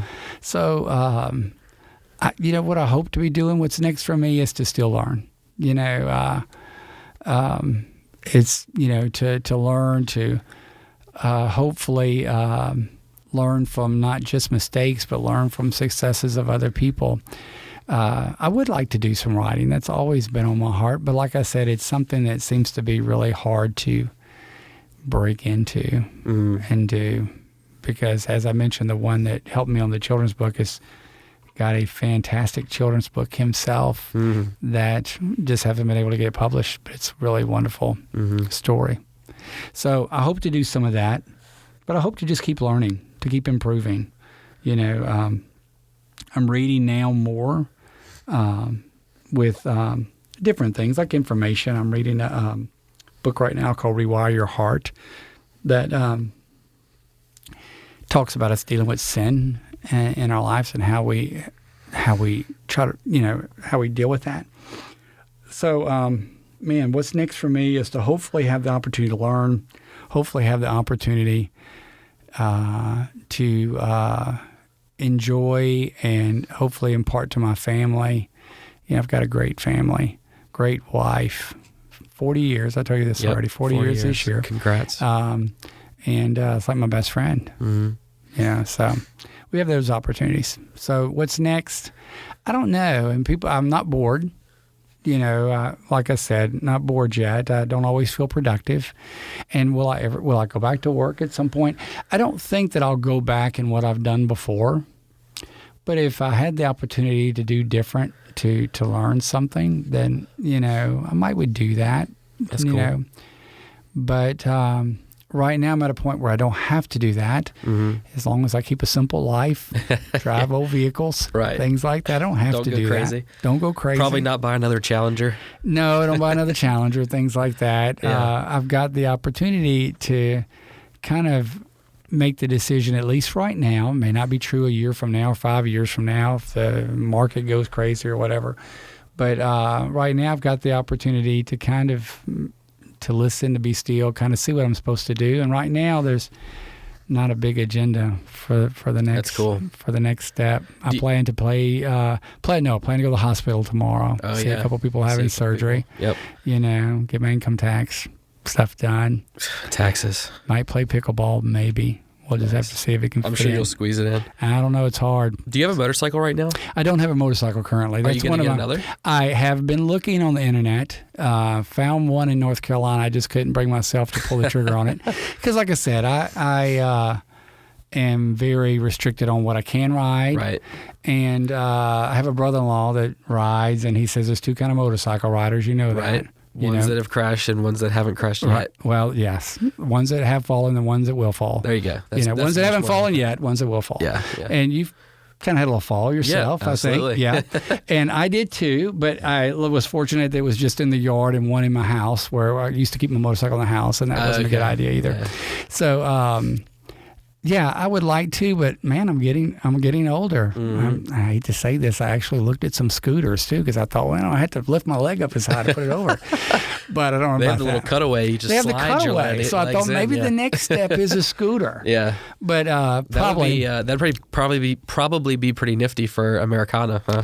Yeah, probably pretty nifty. But to tell you the truth, like I said, still like to maybe get another old car. It might be a little safer, something like that. I missed the VW a little bit, but it was kind of hard to tinker with a lot. Yeah. What's your favorite muscle car? Do you have a favorite muscle car? Wow. I would say I've had one. I'm a Mustang person. Mustang. Particularly vintage, old. Okay. Mustang. Your daughter drove a Mustang. She did drive. And your other daughter drove a Camaro. She did. It's like the Bumblebee. Like battle, yeah.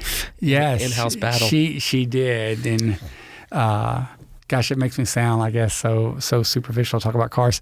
But because now, if you saw what I drive now, your truck's awesome though.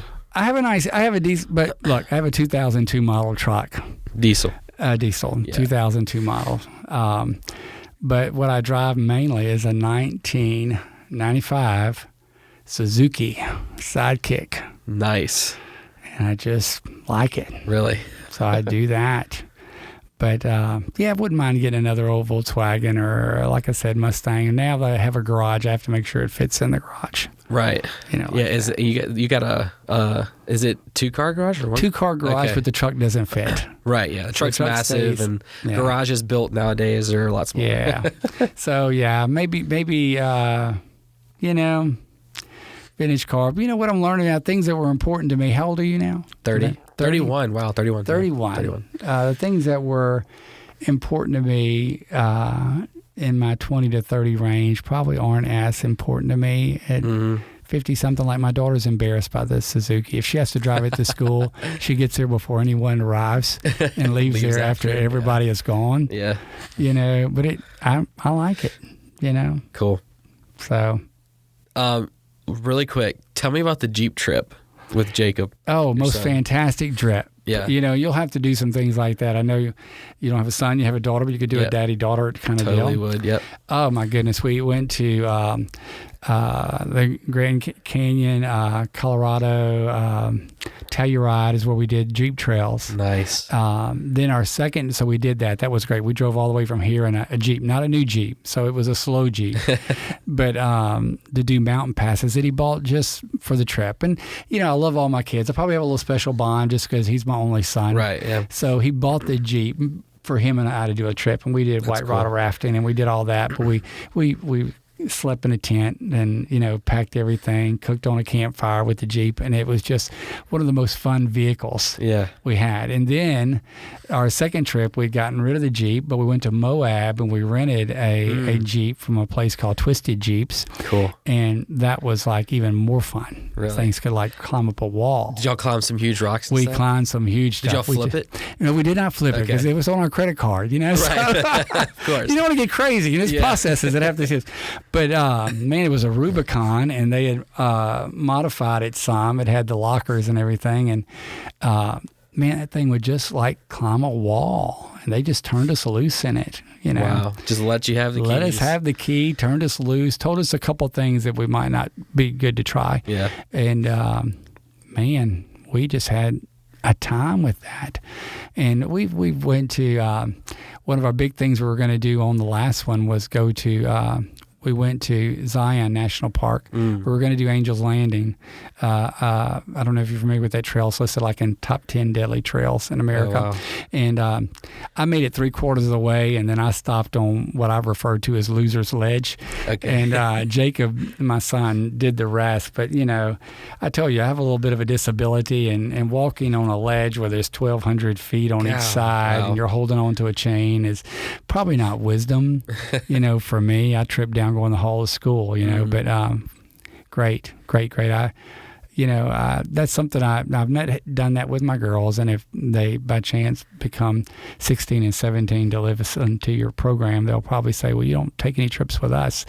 But we have had some incredible adventures, and really trying to figure out the next one. So if you have an idea, we are going to be in Maine together. He'll be up there. In Oh, Maine. okay, cool. We're going to go on a lobster boat. That's one of our That'll be goals. Be a cool. lobster boat. But Yeah. we're looking for another man cool trip adventure, that a good, strong young man and a old crippled dad can go on together. Yeah. So, Me and my dad always talked about, well, I definitely want to go on a few hunting trips with my dad for sure. Yeah, that's great. Like I went to South Africa. I want him to go with me to hunt there, and I think it'd be really cool to do a bow hunting trip and, you know, elk hunting with a Yes. bow, like they do the, you know, rough it for a few days and try to hunt one down. That would be, we'd have to get in shape to do that, of course, but that would be Yes. fun. I'm definitely not in shape, but we also talked about doing a long road trip, hitting all of the Major League Baseball stadiums in one season and watching a game. Y'all should do every that. season. Yeah, so I think you could do it in like probably a month and a half. So whenever we have enough time and money. You're going to have to see if you can get yard leave for that long, That'd be a long time. Yeah. I actually mentioned it because I've talked about it before with somebody else on this, and then got home after and mentioned it to Tori about doing. She's Is she one of the 15 people? Or she's one of the 15. Okay. Yeah. I think she's number 12. But number 12? No, she's number 1 in my heart. Yeah. And in my life. Ooh, good move. Good move. So I got home and told her, and she was like, "Oh, so you're going to leave me for a month and a half to go on a trip with your dad?" Yeah. That's not going to happen. Yes, there's certain times you got to operate wisdom in your marriage. Like Jacob, my son, has his wife, Holly, and they have 4 daughters. Mm-hmm. No boys, 4 daughters. And she allows him to take the man trip with me because, he needs some man time. Right. There's a lot of women That's a lot of in his women. life. Yeah. But he'll make some comments that aren't exactly what he said. Well, you have mother-daughter day every day, and that doesn't go over as well, Right, kind of deal. But we'd like to go maybe back to the Grand Canyon and then hike all the way to the bottom and stay the night. Wow, yeah. And then hike back up, That's cool. So, but we haven't really planned to. We want to go to Glacier, but that's kind of far for us to make unless we just fly. Glacier National Park? Yes. Where is that at? Oh, gosh. North. Way up north. Okay. Is it in Alaska? No. Oh, okay. But the other thing is to go somewhere to see the Northern Lights. That's kind of on our if you have such thing as a bucket list, that's kind of the thing that we want to do. That's cool. Is go see the Northern Lights. Very cool. Hope y'all do soon. I hope so too, Chase. And now what you've discovered through this podcast is, and what Chase doesn't know is that now you know that Dewey doesn't really know. That's so not true. Very much. I've had the thought multiple times talking to you that I'm going to enjoy going back and listening to this a number of times. So hopefully a lot more than 15 people listen to it because they will no doubt enjoy. I hope so. Cool. Well, thank you so much Absolutely. for chatting. I enjoyed it. Thank you. Thanks, everybody, for listening to this episode. And I would say that I hope you enjoyed it, but I know for a fact that you did enjoy that. So thanks for listening. And thanks again to Dewey for driving out here and hanging out with me in the studio for a while and talking about life. Really enjoyed it. And thanks to our sponsor for this episode, Gif Peanut Butter, America's favorite peanut butter brand. So creamy, so delicious, so nutritious, so good. Gif Peanut Butter. And you can get 75% off of your order of $2,000 or more at gifpeanutbutter.com/Chase Doesn't Know. Thanks again. See you on the next episode.